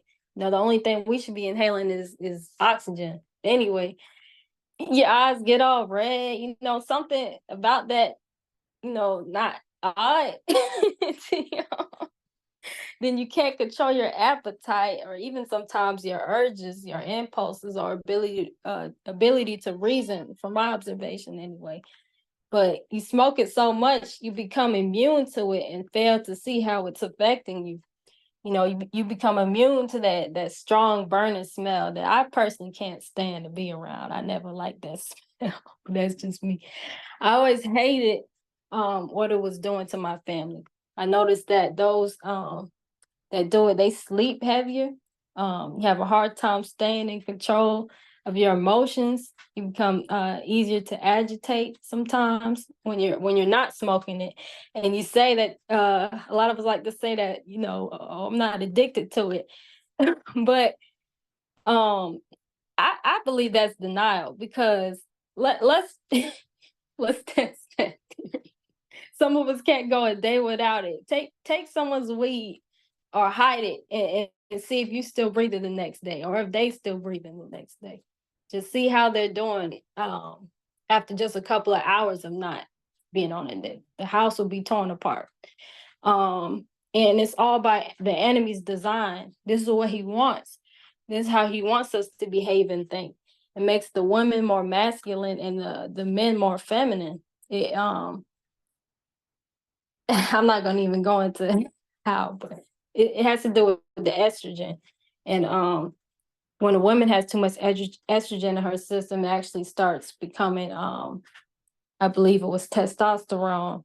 And for the men, you increase their estrogen, they just become more feminine. Anyways, this is all part of his plan. We can't become gods on weed. We can't think like a god or move like a god on weed. We're supposed to be rising above emotions into the thinking of God. And we lose the ability to do this whenever we smoke or drink. It forces us to act and behave other than ourselves. In the Supreme Wisdom, it says, why does he fear now since he is a big man? Because the devil taught him to eat the wrong food. Does that have anything to do with the above question number 10? Yes, sir, that makes him other than his own self. What is his own self? His own self is a righteous Muslim. Marijuana makes us other than a righteous Muslim. That's all I had. Assalamu alaikum. Wa alaikum salam. Drop that science, sister. Drop that science. Sister Yolanda. Peace and blessings, Power Call family. The points, if there were several points from the marijuana to the Cain and Abel within us, which I want to touch on, that stood out to me, that Leviathan, the beast that lies at the very bottom of the ocean, to me, which is my gut. That's the Cain in me. Never see him until certain circumstances bring it up in disappointment, whatever that disappointment may be for Sister Yolanda. It was brought to our attention by, I don't know, is it Student Minister Saad? No, Yes. student secretary. Yes, sir. Yes, ma'am. Student Secretary, yes, sir. Thank you for the correction. The struggle for balance in study guide 4. Let us analyze this situation. Why do our relationships in life invariably bring discontentment, dissatisfaction, and in most instances, dissolve? It is because our inclination towards our human being is not primary inclination. It is secondary. We cannot find fulfillment in a secondary need if we ignore the primary need. So Sister Yolanda asked herself, what's the primary need? Let's think over that. Our primary need is for Allah God. Though he is the true center of our existence, we have replaced him with secondary needs. Let me think, my secondary needs. I want to be heard. I want to be seen. I want somebody to agree with me. No, this is the way to do it. This is the right way. No, you can't do it that way. So on and so forth. Oh, that's not freedom, justice, and equality. If you don't allow me to do A, B, C, E, F, G with such and such, blah, blah, blah. And it just keeps going on. So we have replaced him with secondary needs, which cannot be successfully done. When we put our personal relationships ahead of our relationship with Allah God, we are guilty of shirk, which is the Arabic word for belief in more than one God. When we set up gods besides Allah, not only do we bring about the degeneration and destruction of those relationships, but we destroy the hope of a relationship with him. So as I continue my journey, as he brought out the point about the darkness, we don't understand the darkness, because the darkness, we don't understand darkness. Darkness is where God does his work. So when I don't get my way, or if I think something is being not done properly or in accordance to my satisfaction, let me check myself, because there's something in that he is trying to bring out of me. And as I constantly strive to remind myself, let me settle on the best part.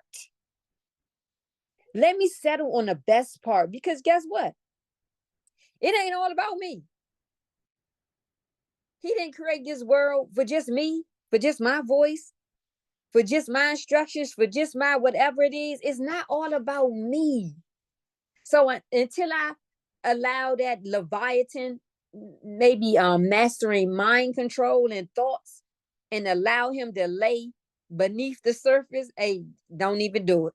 I already see where it's going. Nope, I'm not getting ready to do it. Let me go over to the clear waters and the beaches and stay above the surface so I can swim freely, enjoy the sun and this water that's giving me life. Life be living.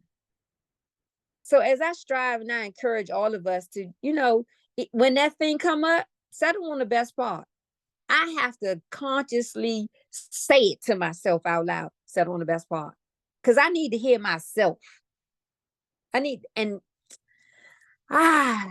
This difficulty thing has been a theme, it seems like, for the past 2 months. So Allah, God is trying to tell us something. Are we listening? I'm going to do my best to listen. Assalamu alaikum. Wa alaikum salam. All praises due to Allah. Beautiful point. Brother Horace.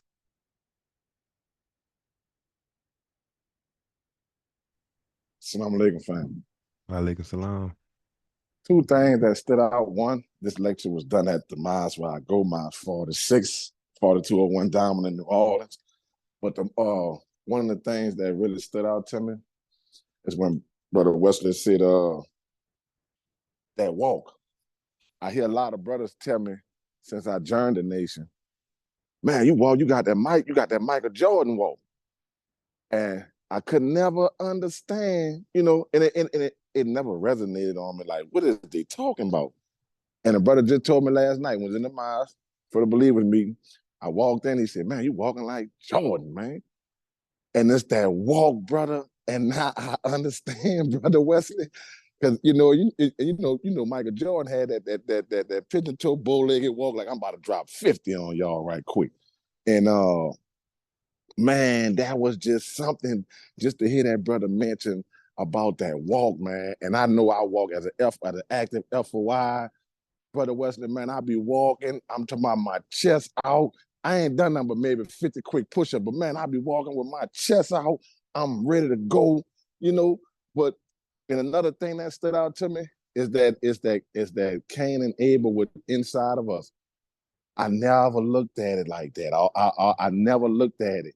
And I know there's a war going on inside of me. I mean, from experience, brother, like I said before, I come up in Islam. I just come into the nation. As a matter of fact, this Saturday is going to make the first 4 years that me and my wife been registered Nation of Islam members. And see, it's a everyday fight. I mean, from within side. I mean, from trying to eat to live. I mean, I'm from New Orleans. Ain't nobody Popeye chicken like New Orleans Popeye chicken. Man, we had to give that up. You know what I'm saying? We had to give that up. We trying to get down to this one meal a day. When I see Muslims all around me, they had Burger King, McDonald's. And like the brother Wesley said, it's the belief in Master Fard, Muhammad, who traveled 9,000 miles to come and save us, man. Ain't nobody came to save us but him. But it's the belief in that and believing in that system that we gotta hold on tight to. Because I know from experience, brother, it's a fight within with that Cain and Abel. I mean, that is so real. I just never looked at it like that, in the sense of that he made it in. But besides that and that walk, man, I'm walking like that now. So, but salam alaikum, that's all I have. Wa alaikum salam. All praises due to Allah. Congratulations, brother. Continue striving, brother. Continue striving. That walk you speak on is beautiful, because I know after last night believers meeting as well, we was fired up at the way we capped that off. It's a different level of power that you get when you get these teachings, and when you get the right words being said at the right time, especially in the time in which we live in as well. Everything is right on point. All of this to me, and I use this saying divine synchronicity. Everything lines up. Everything lines up from the teachings. It could be a lecture that you stumbled across, but Allah is working in everything, and just understanding that portion of it and being able to understand and see it for what it is, not just look at it, but see it for what it is. It's beautiful. That's why I love the process so much. Brother Daniel, are you able to unmute now, brother?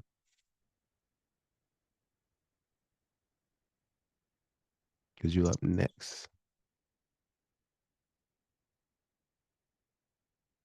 I may be able to. Let's see. Let's see. I'm gonna send you a notification. See if it'll let you unmute that way.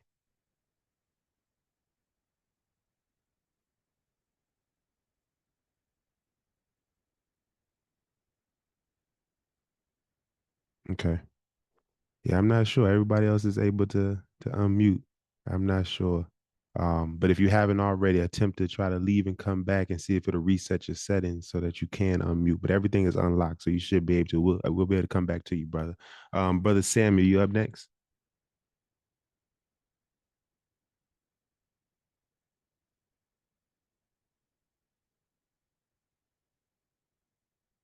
Brother Samuel X.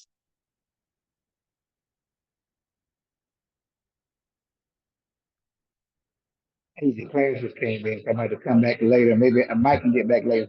Yes, sir. Yes, sir. If, Brother Maximus. Assalamu alaikum. Walaikum What salam. stood out was in complicated agents. Because when you look at today, like he talked about, was one of the most successful agents is marijuana. And in one of his studies, he talked about how marijuana has the same effects as lead in water, and how studies show that people that are exposed to it are most likely to end up incarcerated and a few other things. And another thing that stood out also is the knowledge part and the people to study. And when I think about the knowledge part, because I remember this, and it's funny how it goes, because in a couple of days ago when I talked about knowledge and about drought, when you take the knowledge and the methodologies of studies, and when I listen to the different speakers like him, Khan, and everyone else, they all have different segments of teaching, but it all goes together, and it has to do with the methodology of the Honorable Elijah Muhammad and Master Farad, and how that goes together. And also what stood out was stop when he brought back in about stop the killing. And killing is not always with a weapon, but it's like with your, what's that word I could use, your drive, because how a person handles the way you see things, maybe it's not the same, but by them discrediting your view or what you see or what you notice could be killing your instinct or desire to be part of something. And that was pretty much it. And one other thing I wanted just to talk about, say real quick is, when I think about the opening about how we share, we may not see the same thing, understand the same thing. We all come from different places, Chicago, or different circumstances or different lifestyles or upbringing or professions. But I think I just wanted to say that how we respond, we may not acknowledge, but sometimes when we respond with our emotions, like he talked about emotions, and we don't realize it, sometimes it shows an ignorance, hypothetically speaking, because of the fact, the negative approach in saying, if somebody didn't catch something, instead of saying, brother, might need to rewatch that or look into that, but then when you start throwing daggers as far as negativity, views, and thoughts about it, that is hurting, and that's part of the killing. That's it.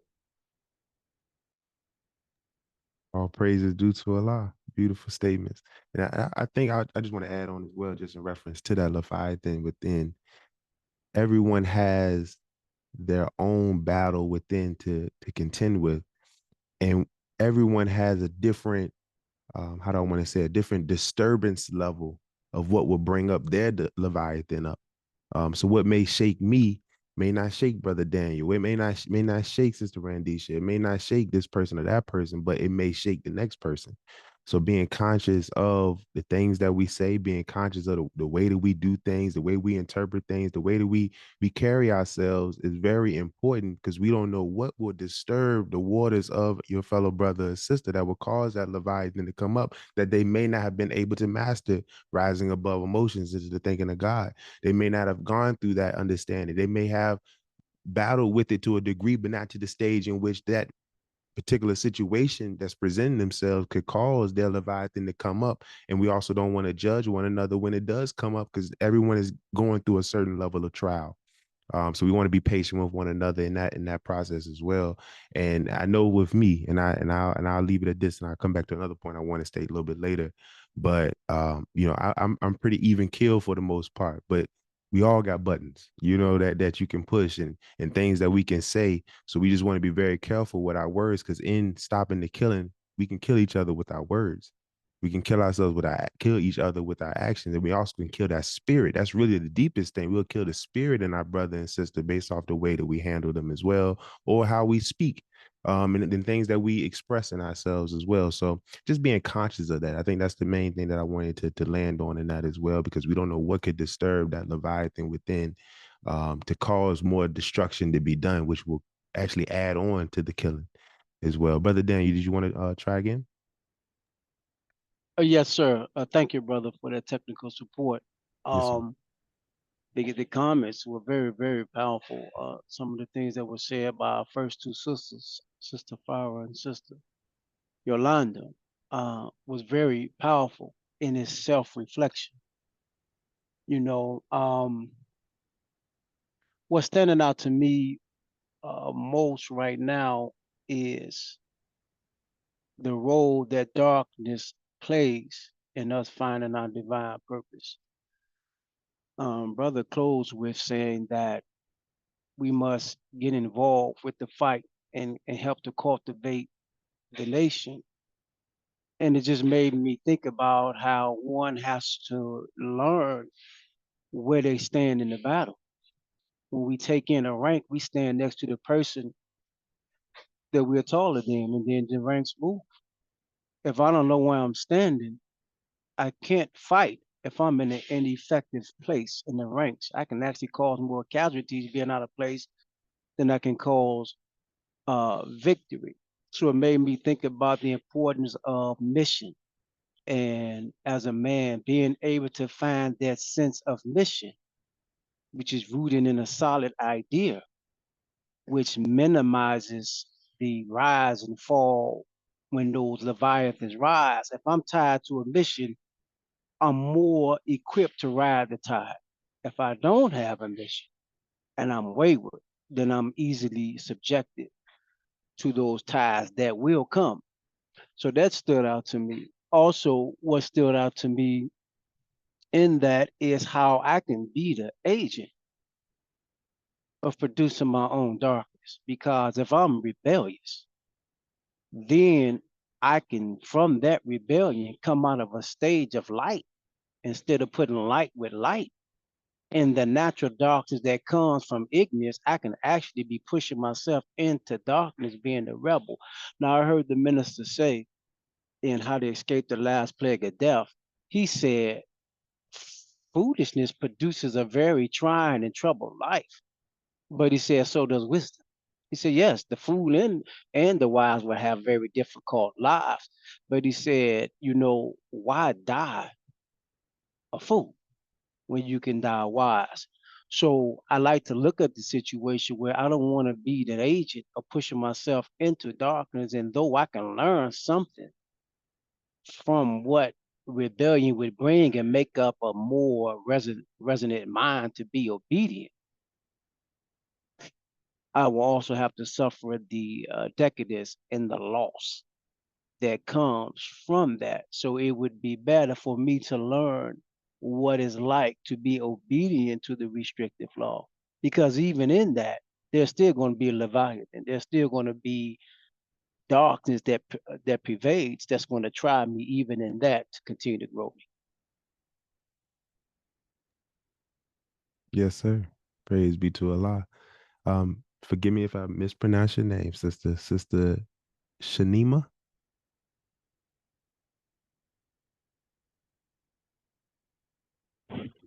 Oh Lord, that's exactly how you say it. Praise be That to Allah. almost that never happens. Oh Lord. All right. Thank you, family, for welcoming me. This is my first time like speaking. It's like a big thing for me, right?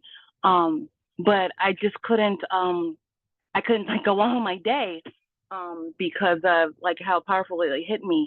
And I'm in this place now where everything, all the content matter that's being discussed here in Power Call is starting to fit me really tight. It's starting to fit me. Yeah, it's accentuating every bump and crease and everything in my personality that I need to work on now, and very timely. And what I appreciated about this message is exactly where I am in my struggle. You know, I'm trying to kill the Leviathan in me, and the disbeliever, because she's taking up more of my space than I am right now. I'm in the momentum of just being like inspired, right? We all get fired up in the beginning of the year with all of our goals and aspirations. Is why it's really, really important that I try to hang on, right? Because I can feel as the message gets tighter and tighter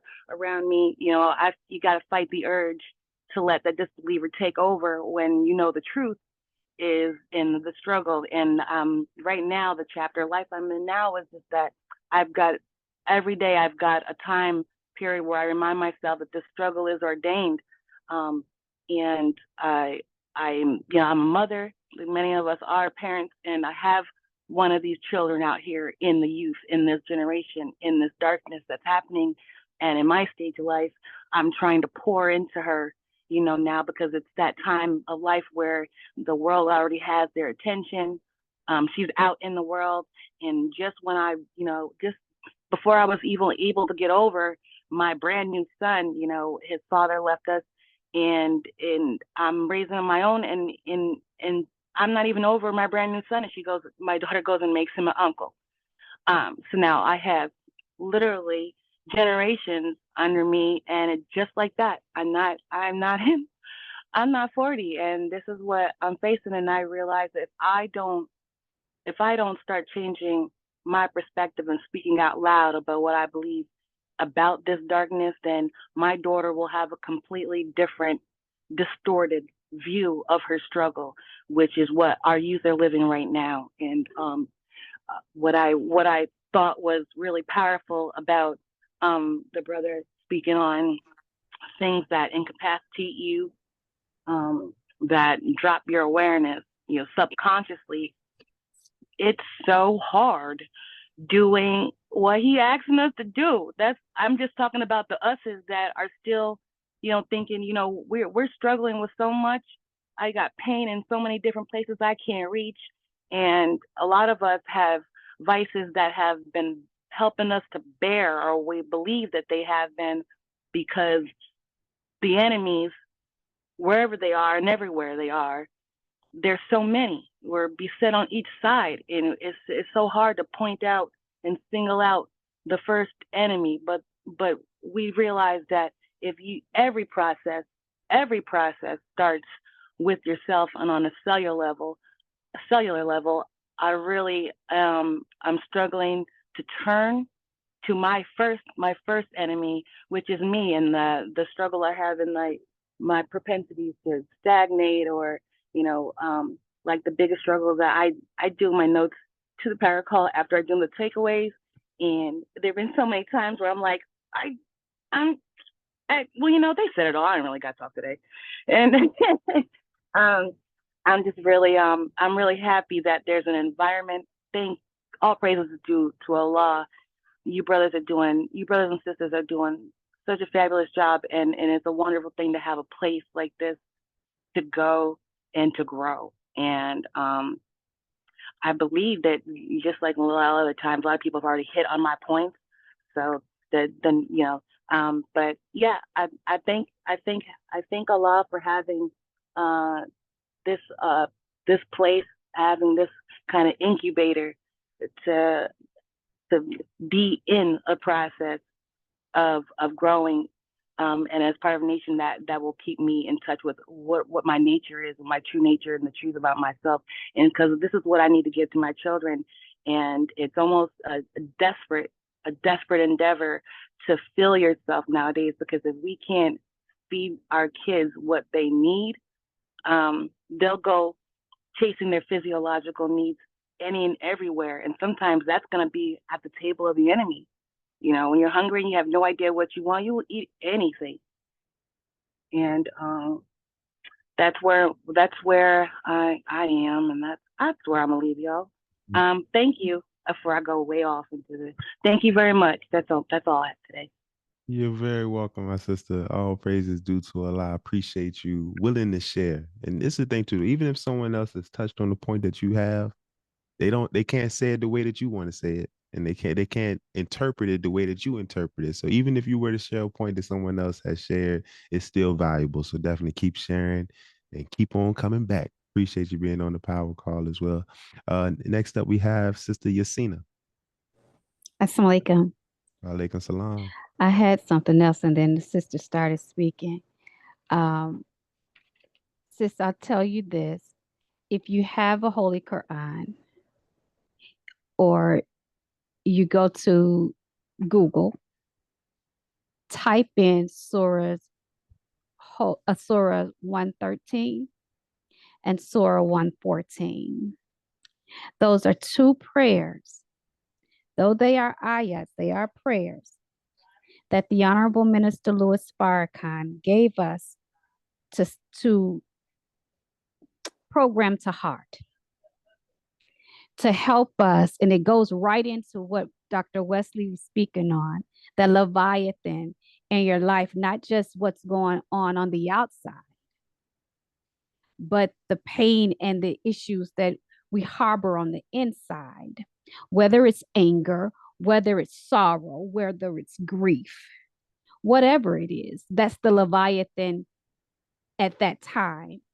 And if we seek refuge in Allah, Master Father Muhammad, and we don't doubt him, then we can get through those times. So what appears hard today will seem like nothing tomorrow if we put our trust in him and get to know him, which goes back to what Dr. Wesley said, unless and until we get God right, you cannot get life right. It's getting God right, knowing God, who God is, that he's not a spirit or a spook. He is in the flesh in Master Father Muhammad. And to be technical about it, God is the Honorable Elijah Muhammad, and Allah is Master Father Muhammad, because God is what the minister said is a cheap name to call Master Father Muhammad. Seek refuge in him. And the Honorable Minister Louis Farrakhan said that whatever we ask for, in the name of the Honorable Elijah Muhammad, and in his name, the Honorable Minister Louis Farrakhan, that it will be granted to us, that of good. The universe has no choice but to deliver to us what Allah has stored for us. So seek refuge in him from everything you're going through. That's for all of us, because we all got something, whether we broadcast it or not. So we seek refuge in the Lord of men, the King of men, the God of men, from the evil of the whisperings of the slinking devil who whisper into the hearts of men, from among the jinn and the men on the inside. That first thought is God's mind. Don't let the white folks tell you that the first thought is Satan's mind. Your first thought is God's mind. And anything after that is contrary to God. So seek refuge in Allah, the Lord of the Dawn, And I promise you, it'll get you through. Assalamu alaikum. Wa alaikum salam. Thank you. All praises due to Allah. Sister Diabra.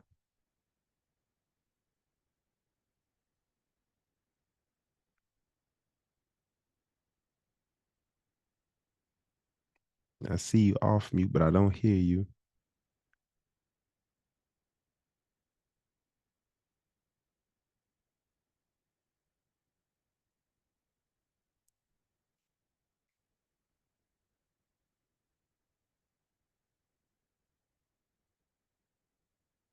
Try to unmute one more time.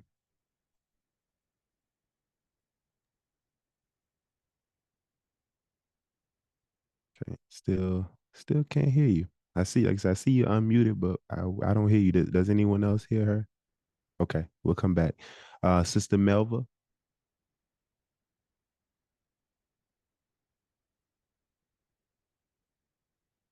Assalamu alaikum, family. Wa alaikum salam. There are several points I want to talk about. They all speak to my struggle. I want to address the Leviathan, the use of drugs, envy and jealousy as it relates to Cain and Abel. In my own life, you all know I lost my mom, and just in November, when Brother Ben talked about the loss of his mother, and Sister Yasina was just saying that a Leviathan can come up, in grief or whatever. So grief was the last time I dealt with it, but that Leviathan was nothing like the Leviathan that came up in me many years ago, which was a compounding of so many losses and so much pain, and picking up unconsciously like a sponge the pain and suffering of all of those that were in my family and in the environments that I frequented, that caused me to have a massive Leviathan to come up. Okay.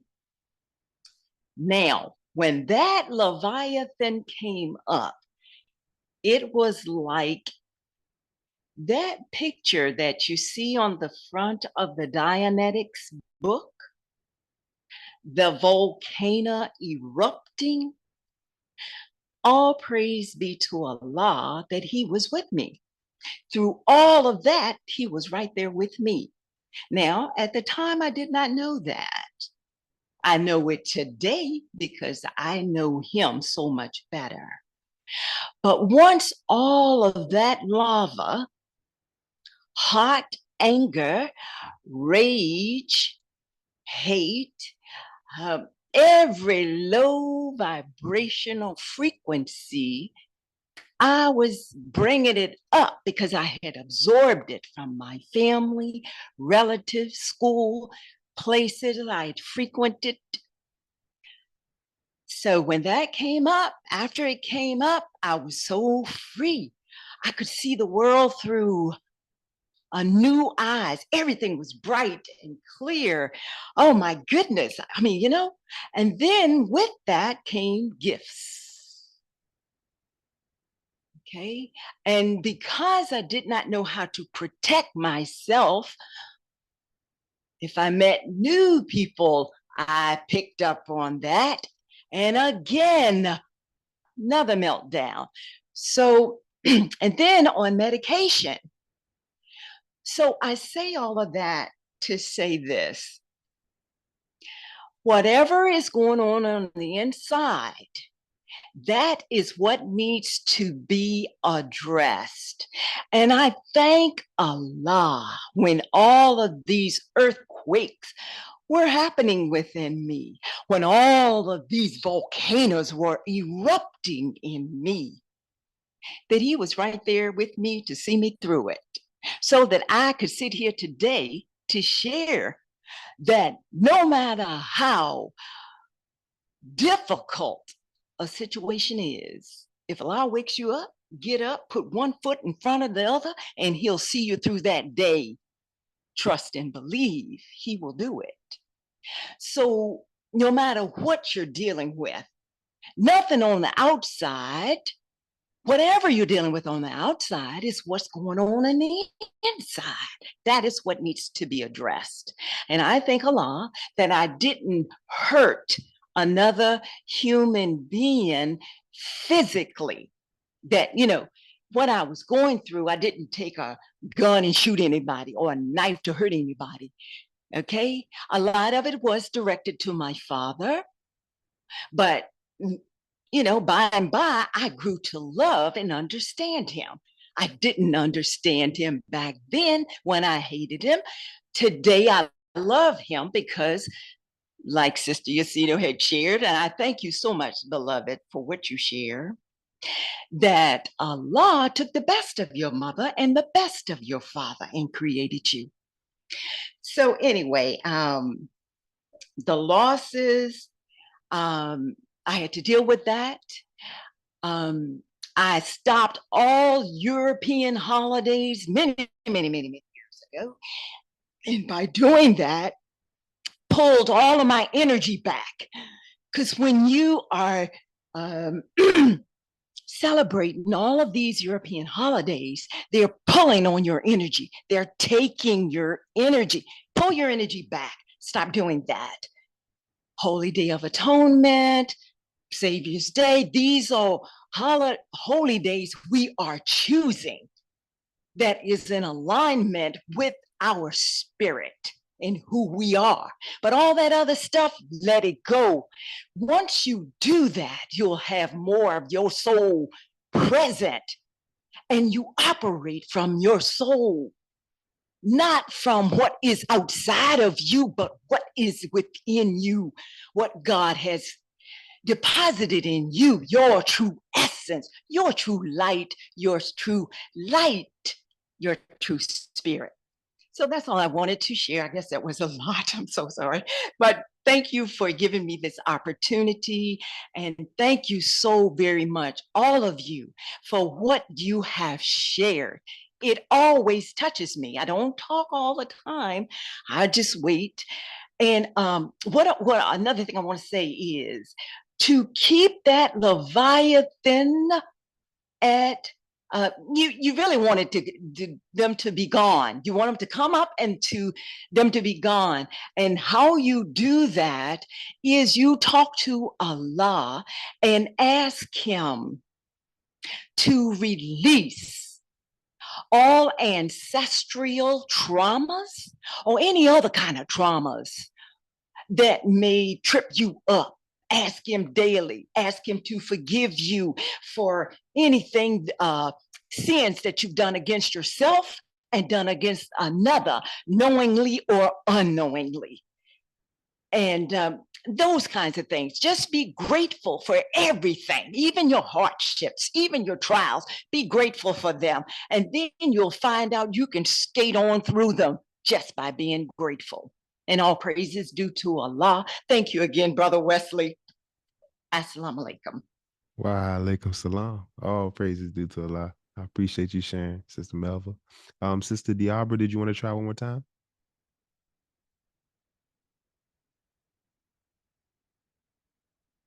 I'm not sure what's going on there. Still can't hear you.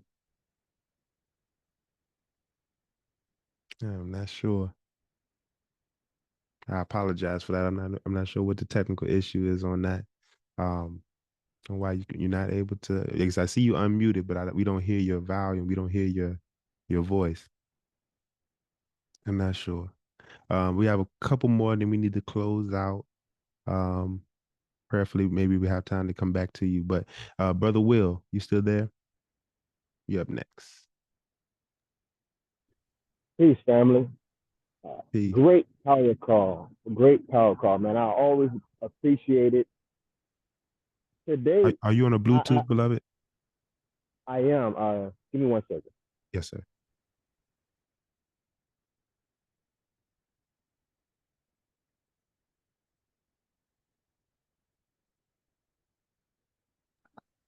Can you hear me?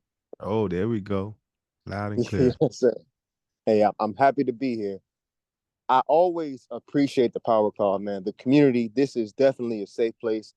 Ever since I've been here, I've grown. It's made me a lot more aware. Beginning with yesterday, I know it's not Feedback Friday, but beginning with yesterday with our sister, Ava, I believe it's Ava Muhammad. I love it when she was speaking on the burnout. And I kind of combined that with what was talking about today with the I believe it's pronounced Leviathan.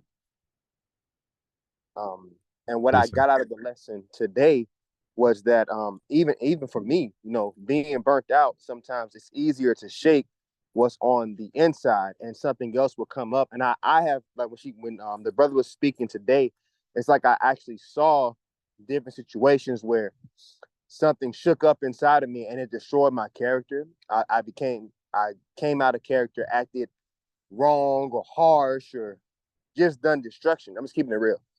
And so seeing this today, it helped me realize, like, wow, that's what's going on. No, that's something I have to conquer. So I just thank God for that, man. That'll be my main point. I know we have to close out. I'll come back up tomorrow. But I just wanted to say that, man. I really thank God for the power call, man. You guys this is truly a blessing. I'm speaking from my heart, man. Like, nobody's making me say this, but for real, I thank God for each and every one of you all, for the community. You all are doing such a great and mighty work. And I thank you even for showing me myself and the serpent of self. There's so much I have to conquer, but I thank God for his guidance and allowing me to become more than the conqueror. Peace. Peace. All praises due to Allah. I appreciate you sharing. And we have time for the last, but we have Brother Maximus, and then we have Brother Daniel and Sister Diabra. Feel free to use the Power Call testimonial section to leave with your comments that you have for today as well, so that you don't forget what you wanted to share. Because we do have another lecture tomorrow, but always, whenever you want to give feedback, you don't have to necessarily just give feedback on that lecture. Anything that you would like to share for the family, feel free to do so on that. But Brother Maximus, did you want to go ahead, or you want to wait? Um, Sister Yasina brought up a little memory. It made me think about part of the Leviathan when I lost my mother. And my mother and I last conversation was an argument. I hung up the phone with her. And then I got a phone call a day before Mother's Day. She had passed. So when I think about that, I think about incompetent agents. The press that I went through, got worse even through COVID. And when you seek help, the help wasn't there. But during COVID, when everything was closed, there was package stores open and stuff like that. And those are things that I turned to, was drinking. And along those, it's what got me in trouble before, but got me into another trouble. Until I started to get to know myself and made up the decision of stopping drinking and stuff like that. And when I got to know myself, so, sometimes I can come off as, looking at things different, but I'm always looking for solutions now after the hardships that I went through in life. And when I read and I think about stuff, through the teachings, like, I just want to share something in study guide to building a human potential. And it was interesting when I talked about methodologies and things that were put in place. It said the Honorable Elijah Muhammad accomplished what he accomplished through the guidance of Master Farrar, the Holy Quran, and many, many books. Though he had only completed the 4th grade, he followed the first command from his teacher: read. And it makes me think, back in the day, hearing stories with my family, not having money to travel, but they read. And as they were growing up, they read. And by reading, their imagination took them other places. So when they got older and they could afford to go to those places, they were able to because they seen it in their minds. They put it started off in their mind. So that's the same thing I think about with the methodologies. When I go through stuff, I have certain lectures I could go and listen to, like the one we listened to yesterday when Burnt Out, or I could go listen to the minister Making a God, or just so many different lectures that could bring me back on track and make me think and I could relate to. And that's all I wanted to say. Thank you. Oh, yes, sir. All praises due to Allah. Brother Daniel. Yes, sir. Sister Melva said something. I'm hearing something in the comments that's very powerful, and it's about one word: pain. Brother Jabril recommended a book called Pain, the Gift That Nobody Wants. Brother Syed, the secretary, asked the Honorable Minister Louis Farrakhan, does Master Fard Muhammad experience his pain, sir? And he said, nobody grows without pain. I never thought of it, but Master Fard Muhammad experiences excruciating pain. He said in 97 Savior's Day that the originator went through great pain creating himself in triple darkness, but he managed it. And he learned how to manage frustration and these other emotions that would arise. So in darkness, there's pain, and in light, there is pain. And he also said that when we abort the process because of pain, then we become a bum on life's highway. So pain is something that we have to learn to manage, learn to accept, learn to deal with, because it's the natural reality of everything that's evolved.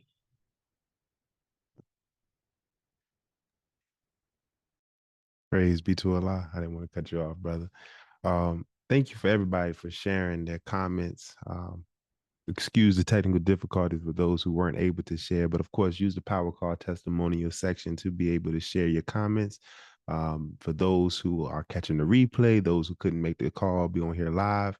And if you have further comments that we may ran out of time to be able to share those, be sure to use the Power Call testimonial section. I appreciate everybody making it to your Power Call. Today is Thursday, tomorrow is Friday, but today is Thursday, and the sisters have a class tonight in the Sisters Only chat, being hosted by our Sister Yasina Muhammad, entitled New Women, New Mind. That is 8 o'clock Eastern time that class will be there. Of course, you will only have access to the Sisters Only side if you are a part of the premium community.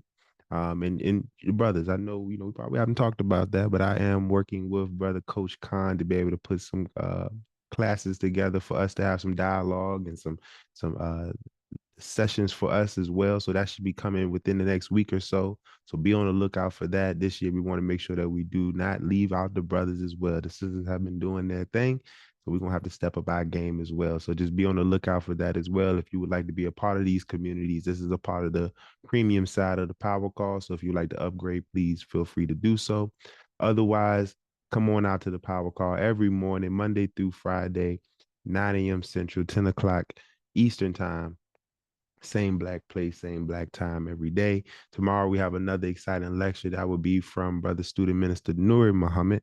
This Unity is Satanic is the title of that. So don't want to miss that as well. Invite a fellow friend, family member, brother, sister, those you may know that can use these teachings, use these lectures to help improve and themselves as well. So invite, let's strive to have as many as we can come on to the live call, but also just share, invite them to the app as well to be able to enjoy the replays that we have available as well. And tomorrow's Friday study group. If you would like to visit your local mosque or study group to be able to partake in the study group as well, self-improvement study group, self-improvement, the basis of community development, go to www.noystudygroup.com, fill out the form. Our sister will reach out to you with the local Muhammad Mosque or study group location nearest you.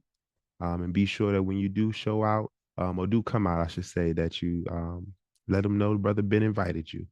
that to out to either the mosque on Sunday or study group on Friday. But without further ado, again, I appreciate everybody coming to your power call. I pray you all enjoyed it. Have a good rest of your day and a black-tastic Thursday, and I will see you tomorrow. Assalamu alaikum.